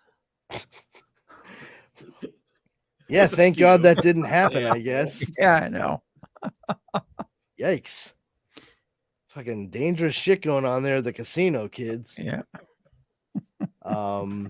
Yeah, I mean, there's just been like smatterings here and there. Nothing really making big splashes. Was it Wonder Man announced as well?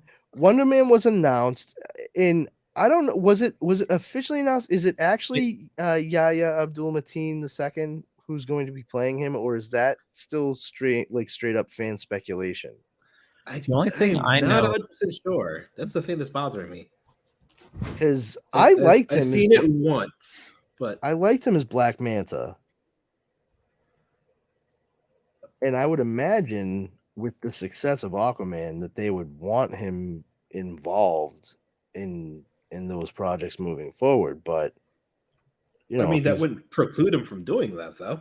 Well, I mean, just time constraints. You know what I mean? Like, I don't know how that would work. That's all I was getting at. Like, I'm not saying like, oh, he can't be in this and that. It's mostly just with the projects themselves. Who knows how they line up? But you know, more power to him. I like Yahya Abdul-Mateen, and I have zero issues with seeing him in more and more things. Let me see. I only seen second. Wonder Man. Oh, Yeah. 2-star. Okay, yeah. I guess it's official. Yeah. Yeah. All right. Yeah. Yeah. He will reportedly star in Marvel's upcoming Wonder Man series for Disney Plus. Oh, that'd be cool. I wonder how they're going to approach it. Initially, like if they're going to have him be the full-on energy being at first, you know, before he realizes he can be a bit more physical. You know what I mean? Like, because he was like all purple and shit before, and then he ends up you know, looking more like Simon, but just with red eyes and shit. Interesting. I wonder if they're gonna tie Zemo into that too. Yeah, because Zemo's reason. Yeah, that's what I was wondering. Because I mean, they do have Zemo floating around. So, but like, what good reason is he gonna have to make him like give him? Yeah, well, especially like I agree with Zemo's like viewpoint in the MCU. I mean, he's not wrong. you know, like where he's like, yeah, superhumans are fucking bad news. Like they're the reason all this bad stuff keeps happening, and I'm the only one that sees it, and that's why I'm losing my mind. And I'm like, yeah, you know what, this weirdly German dude has a point.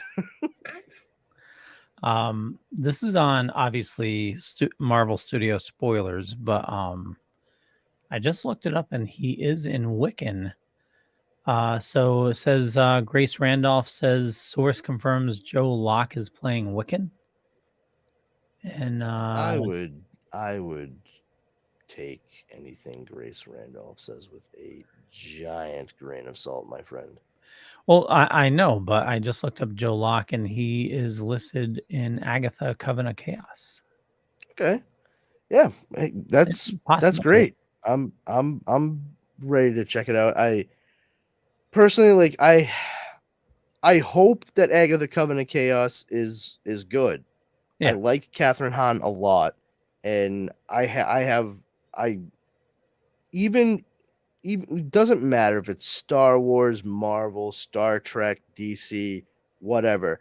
I have a very hard time like actively rooting against something. I do want it all to be good. And but not Andor. I watched it. I wanted it to be good, you know, and like I said, like I watched the first episode and it wasn't bad, but it's still hard for me to get into it because totally. I know it's a slow burn. Yeah, I know the fate of the character though. Yeah, exactly. Like, oh, I wonder if he's gonna make it out of the end of the series alive. Yeah, he is obviously because he needs to be in Rogue One to die. You know, it's kind of like watching a Black Widow movie. Like, yeah, she falls off. Like, we know she's not gonna die out like in any of this because we know how she dies. So yeah, exactly. Yeah. Yep. I mean, granted, the best part of Black Widow was Yelena and Red Guardian. So yeah, you know, I'm still kind of upset with what they did with Taskmaster. I don't mind that they took the daughter and made her like some kind of prototypical Black Widow kind of shit. Like that actually tracks for the monster that dude was in the movie. It's just that I really was looking forward, based on Val approaching John Walker to become U.S. agent, and then approaching Yelena to clearly become like Black Widow for this Thunderbolts or whatever the hell it is they're gonna do. I really was looking forward to Taskmaster coming in as the one that trains the people who are in the Thunderbolts. You know, that's one thing that I thought would have been great, like especially with like John Walker. Like Taskmaster uses a shield very similar to Captain America's because he watched like countless hours of video and what have you of Captain America using that shield, so he's become an expert, and he would be the next best thing to Steve Rogers to teach John Walker how to properly use a vibranium shield like that. You know, like that's the kind of thing like I feel like, oh, that was a missed opportunity altogether. And sort of like how we had Melvin in the Netflix Daredevil show, and we have the younger guy in She-Hulk Attorney at Law. Like somebody has to make the costumes for these superheroes and villains and stuff. You know, like somebody has to train these people to be able to do things. It just have Taskmaster training him though. Like it's not going to be training most of the other people in the group, but I mean, Taskmaster is the daughter from Black Widow, so and like, but isn't Taskmaster supposed to be in the Thunderbolts thing that they're doing? Yes, I believe so, and that's that. So, but that's the thing is like it's not. What I'm saying is like I feel like Taskmaster would have been like a better, like having a like the person they call to help train the people, like externally. Yeah. You never know though. Like just because you know that Taskmaster's part of it doesn't mean like she's part of it. Yeah, they could honestly go that route. You never know. I'm gonna watch it either way, so you know, same here. It doesn't matter. I mean, I'm hard pressed to like not see any of this for the most part. It's just certain things are certain things are not quite at the level of excitement that I've felt previously. And that's not to say anything about the phase or whatever. Like, there are certain things that I've really, really enjoyed, and there are certain things coming up that I'm like, all right, I mean, I'm gonna see this, but this is straight up like Marvel Cinematic Universe homework status at this point, like for certain projects. Like, I know this is gonna come up on the test later on. Yeah, exactly. Like, they're gonna fucking give us a pop quiz next week. I can feel it. I can feel it. Do you think there's like ever gonna, well, not ever, but I'm sure there will be, but you think we're getting close to like a Marvel burnout? Kind of. I think what's actually doing it is the Disney Plus stuff. Yeah. And that's actually one of the things I think DC Studios might have to its advantage. The fact that they've gotten rid of the vast majority of television shows. Right now, Superman and Lois is the only network television show that's still in existence, from what we understand. It's been very successful. It's been critically lauded. I think all the Audience- CW stuff is canceled. They canceled Stargirl. But I mean, They canceled Legends of Tomorrow. The Flash is over after this shortened season. There's no more Arrow. Yeah. There's no Batwoman. Black Lightning was canceled. Yeah, there's nothing anymore. wow. You have Superman and Lois on CW, Titans on HBO Max, and Doom Patrol on HBO Max. And that's it. Yeah. So I mean, like Zaslav was saying that he thinks like there's going to be like a Marvel reset in 10 years. You probably think that's pretty possible, you know, if Within the next within 10 years. yeah. Within the next 10 years.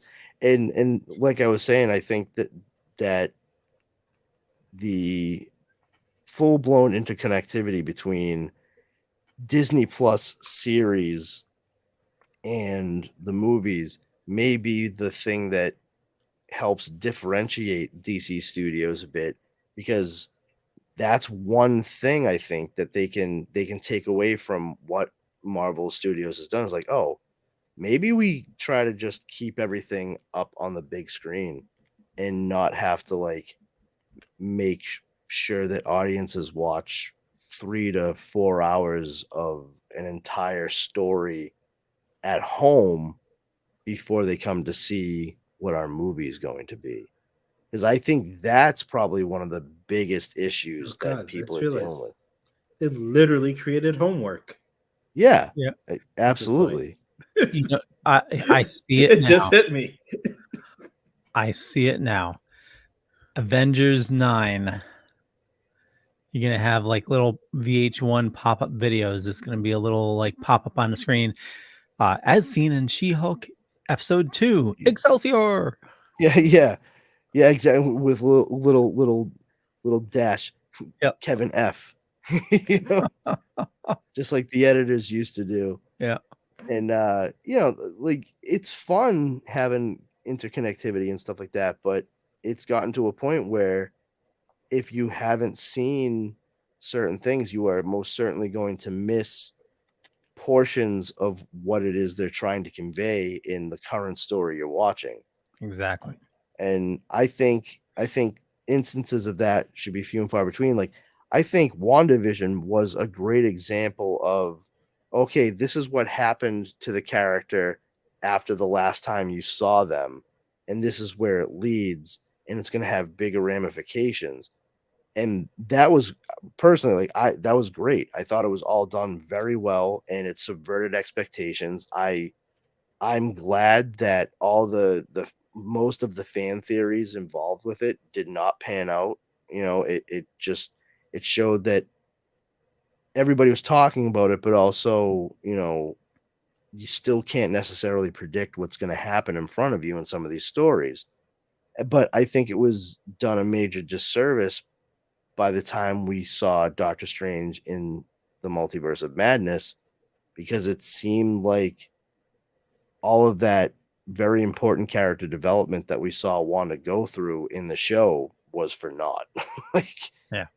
By the time we get to her in Multiverse of Madness, she's full on villain, and it just doesn't make sense for some of the stuff that we saw happen at the end of WandaVision. Well, and also if somebody's like just getting caught up, like they might not know to go see like WandaVision. If, oh, hey, I love Doctor Strange. There's now a Doctor Strange 2. I can check it out. And you're not going to know anything like, Yeah. My aunt in Powers Combined, she was like, I kind of want to know, like, what do I do here? Like, what do I watch? And I was like, okay, here you go. And I gave her a list in the order that she should watch it for all the movies and shows. I was like, I know that's daunting, and that's really all I can say. If you want the full story, though, there it is. That's what you got to check out. And I mean, at that point in time, we're talking 20-something movies, a few different series. It's like that's a lot. Oh yeah. If you have a passing interest in this and somebody came at you with a list like that, I would not blame you for a second if you were like, yeah, you know what, on second thought, nah, fuck that. I don't have the time to dedicate. I'm just going to keep living my life. Yep. I'll just check out the Wikipedia pages. I'll cheat watch it. Here's 210 hours of media you need to watch in order to get caught up for. Why do I need to watch all of this? So you understand who Riri Williams is. Why is she important? Maybe. Like that's, I don't think that's enough to get somebody hooked. I think they count on a lot of other people getting excited about the stuff when it comes out to try to get other people to absorb stuff that they may otherwise not have cared about. So, we'll see. There's plenty of stuff in the works for Marvel. I think DC, regardless of whether or not anything seems like a good or bad idea right now, it's certainly interesting to see what Warner Brothers is going to cook up. And it's hopeful too. Oh, absolutely. And it's very hopeful to see the comments from Henry Cavill, where it seems like he actually for a while has probably wanted to play like the hopeful, bright Superman, and it was basically like, shut the fuck up and wear the cape. We'll tell you what to do. Yep. And now that he's gotten a bit more clout and what have you, he's in a position where he can say, no, that's not how this character should be portrayed. He has the power to do that. And clearly, I would say a little bit more of a collaborative relationship with the producers and what have you. I mean, certainly helps that he has Dwayne Johnson on his side, no doubt. Well, and hearing the stories of him on The Witcher, like him being such a fan of the source material, and having such in-depth knowledge that like he's doing a scene and he's like, the character wouldn't say something like that. He should say something like this, and well, not only that, but I guess like when he would say like, if this doesn't make sense for who the character is from the source material, like the writers and stuff, like, yeah, we don't fucking care about that at all. Like, we're writing a show. Oh, really? Oh yeah, like that. It was like a constant struggle, from what I understand, for him as not just a performer but a fan of the source material, the books themselves. Very frustrating. So I can imagine that it's a bit of a relief to finally be able to step back into the role that he's been gingerly holding on hope to with Superman, and to be able to walk away and say like, listen, I love this character, but you guys don't want to make the character the way it should be made. So I'm going to go back to the place where they're finally listening to me about how the character should be done. And, best of luck. Godspeed. Here's a Hemsworth. Here, have a Hemsworth. Ooh, Chris? No. I said Here, have a You Thor don't like. deserve Chris. We getting Luke? Well, I mean, no. How about Liam? He he dated Miley Cyrus. Oh, thank you. I didn't get you anything. They got the store brand Hulk, Thor. Store brand Thor. The Wish brand Thor. The Kirkland. Kirkland, yeah. I ordered Thor from Wish and I got Liam Hemsworth. Well, it's kind of sad too, because like I did not read the books for The Witcher. I enjoyed the show, but I started playing Witcher 3, and the storyline is just friggin' phenomenal. Like this, a storyline shouldn't be that good in a video game. Okay. It's just take your word for it. Yeah, I can't wait to start to finish and have time to go back to it. But it's just such an amazing story. Oh, I mean, in the Metro games, those are also amazing stories too. The Metro games? Yeah. Well, I mean, clearly, Henry Cavill agrees with you, and it seemed like it was. He does. He knows me.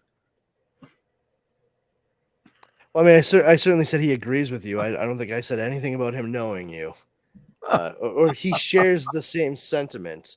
I can say, but it was probably because of that where it's just like a little bit too difficult, and maybe he's holding on to it a little too tight. So he's like, yeah, I think maybe better if I stay a fan and not have my experience altogether soured by this.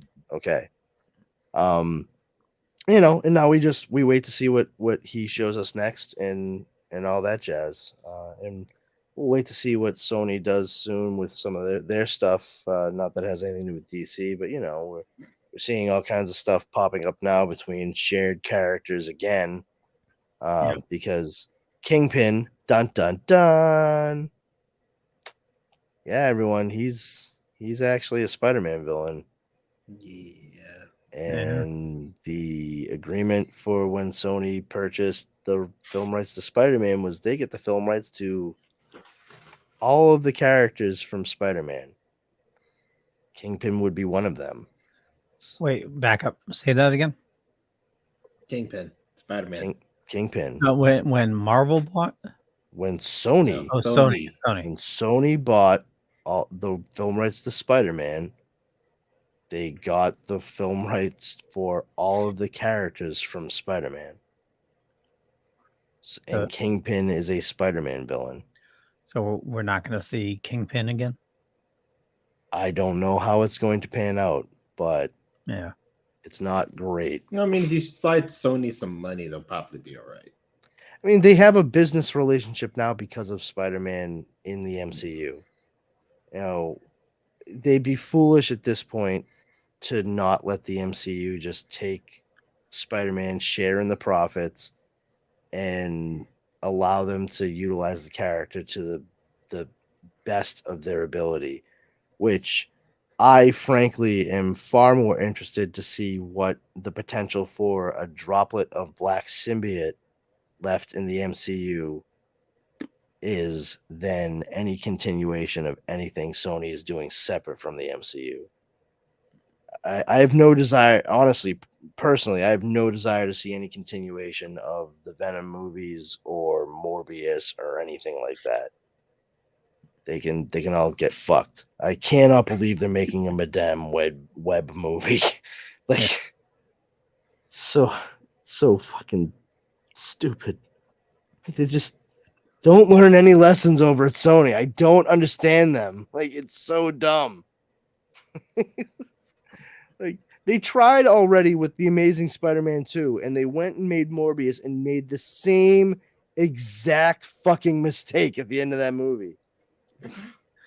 It's Morbin time. You boneheads. I swear to God. But anyway, so there's rumblings all across, and a lot of it is speculation. That's why it's hard for us to say, concrete, this, that, and the other thing. We're waiting for bigger news to drop on us, and we'll get more of that in the coming months for sure. I think, I mean, talking about dorky stuff, one of the last things I'll say, Disney did close a pretty big deal, an exclusive deal with BBC, the British Broadcasting Company, for the U.S. rights to Doctor Who.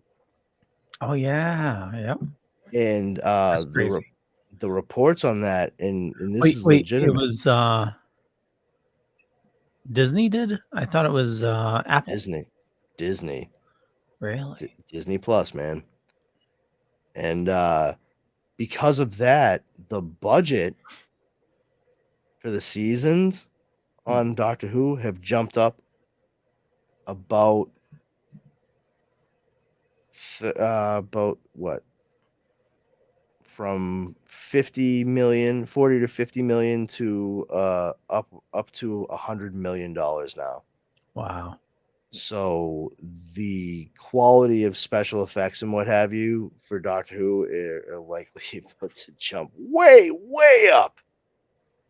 Which is some of its charm, though.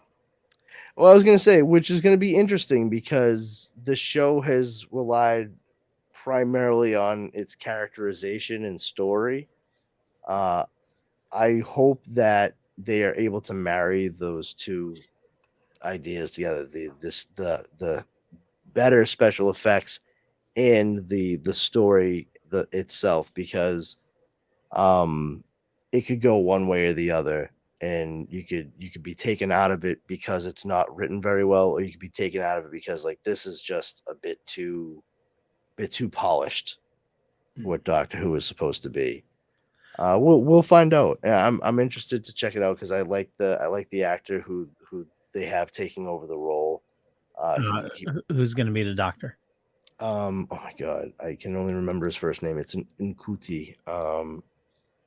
He's let me see, Doctor Who Nkuti. Oh, it is. God damn it! I was right on his last name, Gatwa. Nkuti Gatwa. He's a British actor. He's on the show Sex Education on Netflix. No? Oh man, it's a good one. He plays the best friend of the main character, played by oh my god, was it Asa Butterfield? I think is his name. He was the kid that played Ender in the movie Ender's Game, with Harrison Ford. But yeah, Nkuti Gatwa plays a character named Eric.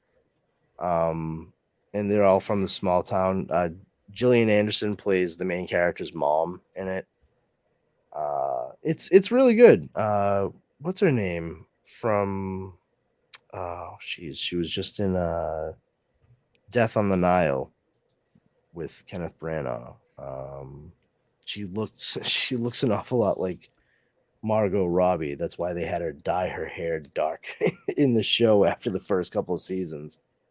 I can only remember a character's name in it too. It's Maeve in the show. Emma Mackey, that's her name. Emma Mackey. Yeah, she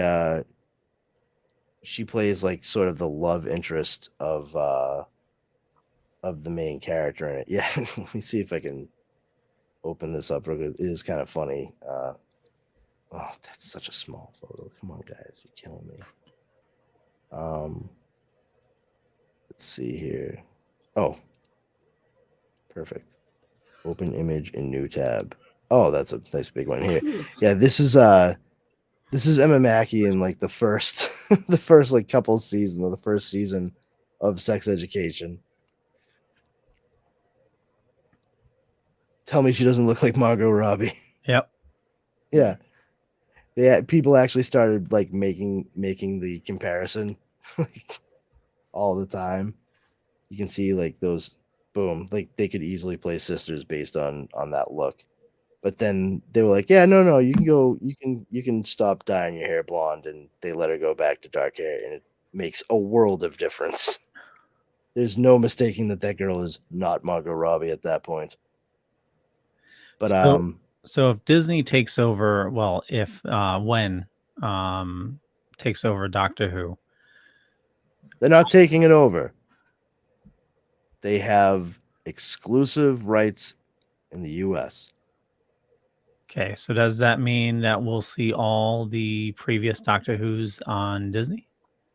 Well, I don't know about all. I don't know that they're going to put all of classic Doctor Who on Disney, but probably all of New Who. Okay, New Who. I like that drink. New Who is the only drink that literally beckons to me when I walk into a store.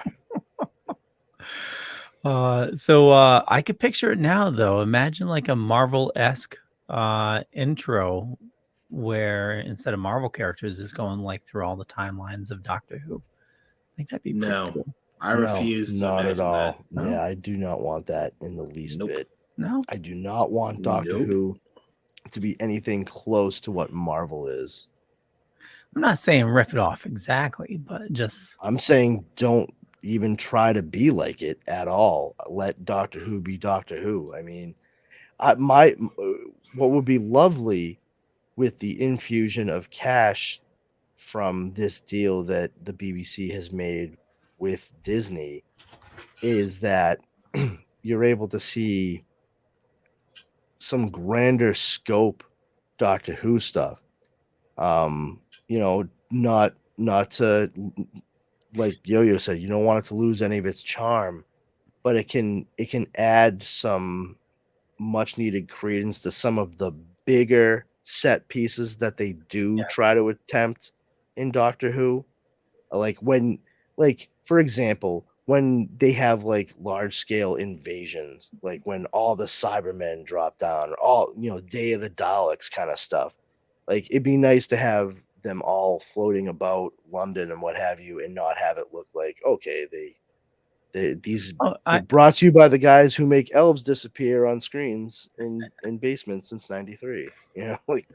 I totally get that, and I totally get the charm of Doctor Who. I'm just trying to think, if Disney's going to try to bring a new era of Doctor Who, I'm thinking for like the new Whovians, like you don't want to do a complete history of Doctor Who, but give sort of like some inkling of the history of Doctor Who. Well, I wouldn't be surprised. Go back and watch old Doctor Who. Sorry. I wouldn't be surprised if they did some kind of like Doctor Who BBC produced special in conjunction with Disney to put on Disney Plus as a refresher / introduction for the character, to act as a shortcut. I think that's the smarter way to go about doing it. And it really helps them out too with certain things regarding like the Christmas specials and what have you. Like that's an event for anybody that is a fan of Doctor Who, and it was like a real fucking downer when they didn't do that in the past year. So I mean, we'll see what happens. I mean, Doctor Who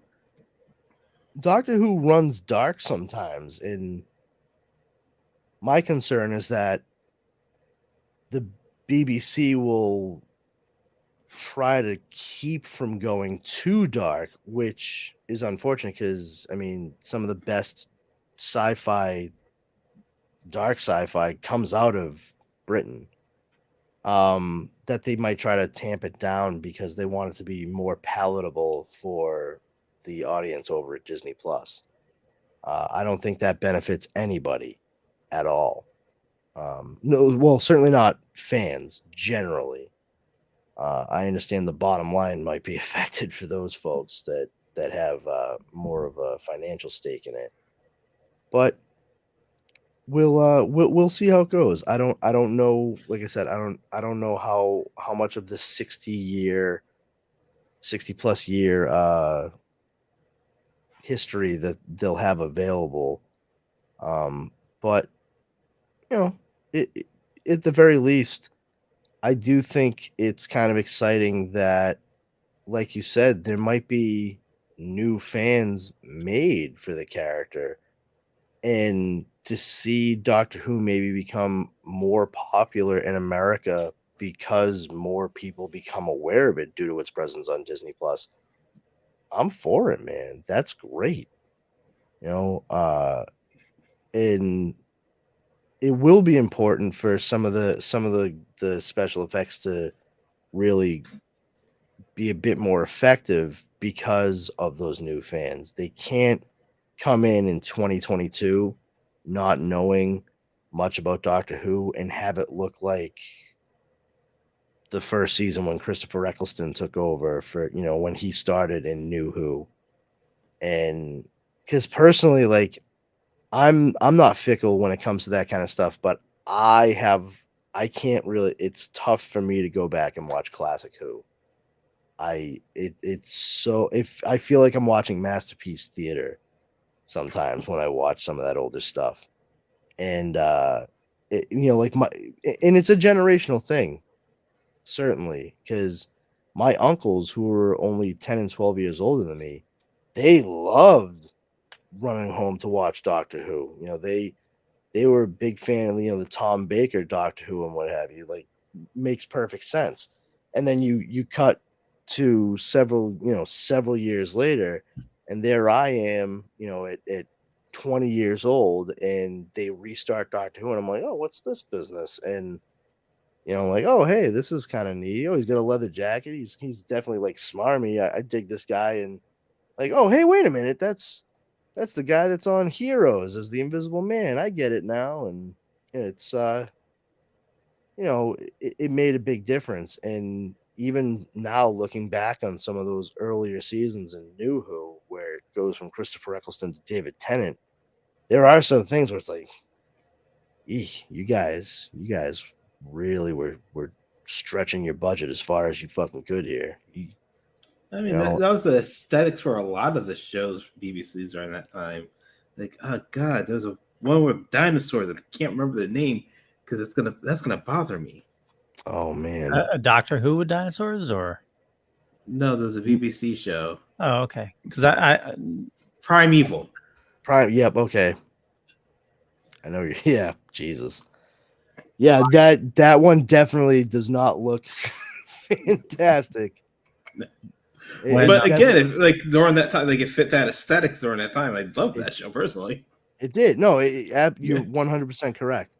But I mean, there's other projects that they've done over the years too, especially since like New Who started, and through BBC America, which is in Canada. I mean, Orphan Black, as you know, that show looks phenomenal. It absolutely looks phenomenal. I mean, granted, minimal CGI or anything, but even comparative with the cinematography on the show's straight up shot for BBC in Britain to what Orphan Black was, it has a far more cinematic look to it from episode to episode. And that, I think, speaks to the advances that they've seen and how they're able to shoot. It makes sense if they're going to be able to shoot things to look far more cinematic, to have the special effects kind of catch up a bit with that, just to not sacrifice the creativity of story and character. So we'll see how it all pans out. I hope the end result, honestly, is that we start seeing a lot more little kids who want sonic screwdrivers and want to dress up like whatever the hell the Doctor's going to be wearing on this go around for Halloween. God, where is my sonic screwdriver? I'm a TARDIS right there, but I don't have my sonic. I'll figure out later. Yeah, but I mean, I'm a fan, and I like the kid that they cast as the new Doctor once David Tennant finishes his second stint as the Doctor. So fucking bizarre.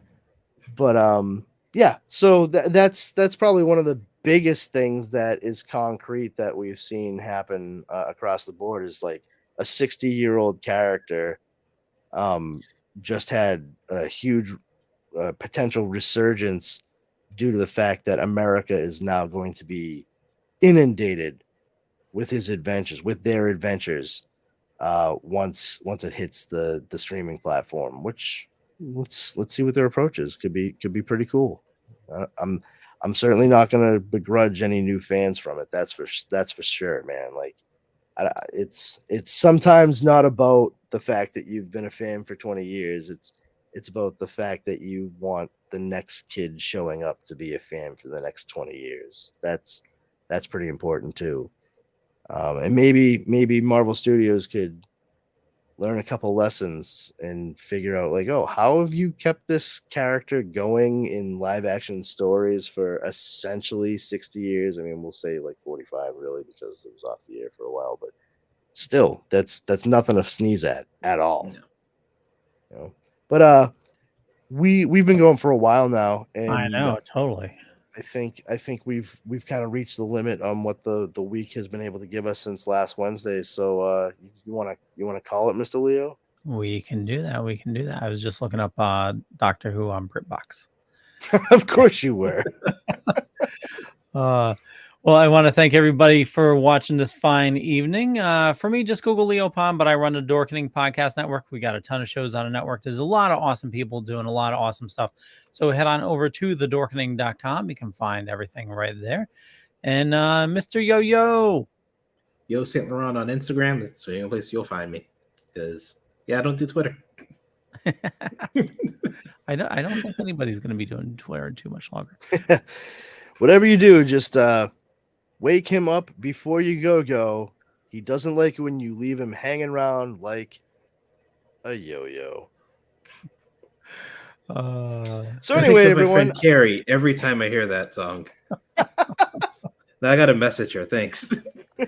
Not a bad thing. I love Carrie. I miss her. Outstanding. I'm glad I could help. But everyone, I'm Powerful Brandon, also known as Brandon Powers. If you want to come over to the Powers Combined Facebook group, check it out. We're just a bunch of dorks that like to get together, share memes, info, fun, laughs to be had by all. Our number one rule there is don't be a jerk. If you violate that, you will be booted immediately. If you want to follow me on social media, for the time being, I'm still on Twitter at Brandon's Powers, and you can follow me on Instagram at this Brandon Has Powers. You can check me out. Check me out on a couple of podcasts that we do. They switch off week to week. The first of which is the Dork Night, which I am on with Leo Pond and our friend Justin Cooper, in which we discuss and dissect all things Batman. And then the other show that we alternate with every other week is Comics Paradox, in which we discuss different alternate reality takes and tales, such as Elseworlds, What Ifs, different story arcs like Age of Apocalypse or Armageddon 2001. Sometimes full-on series like Exiles from Marvel or Planetary from Wildstorm. And you can find those every Sunday is when they're released, and they're wherever fine podcasts are broadcast. There we go. Catch you guys later. Bye. Have a good night, everybody.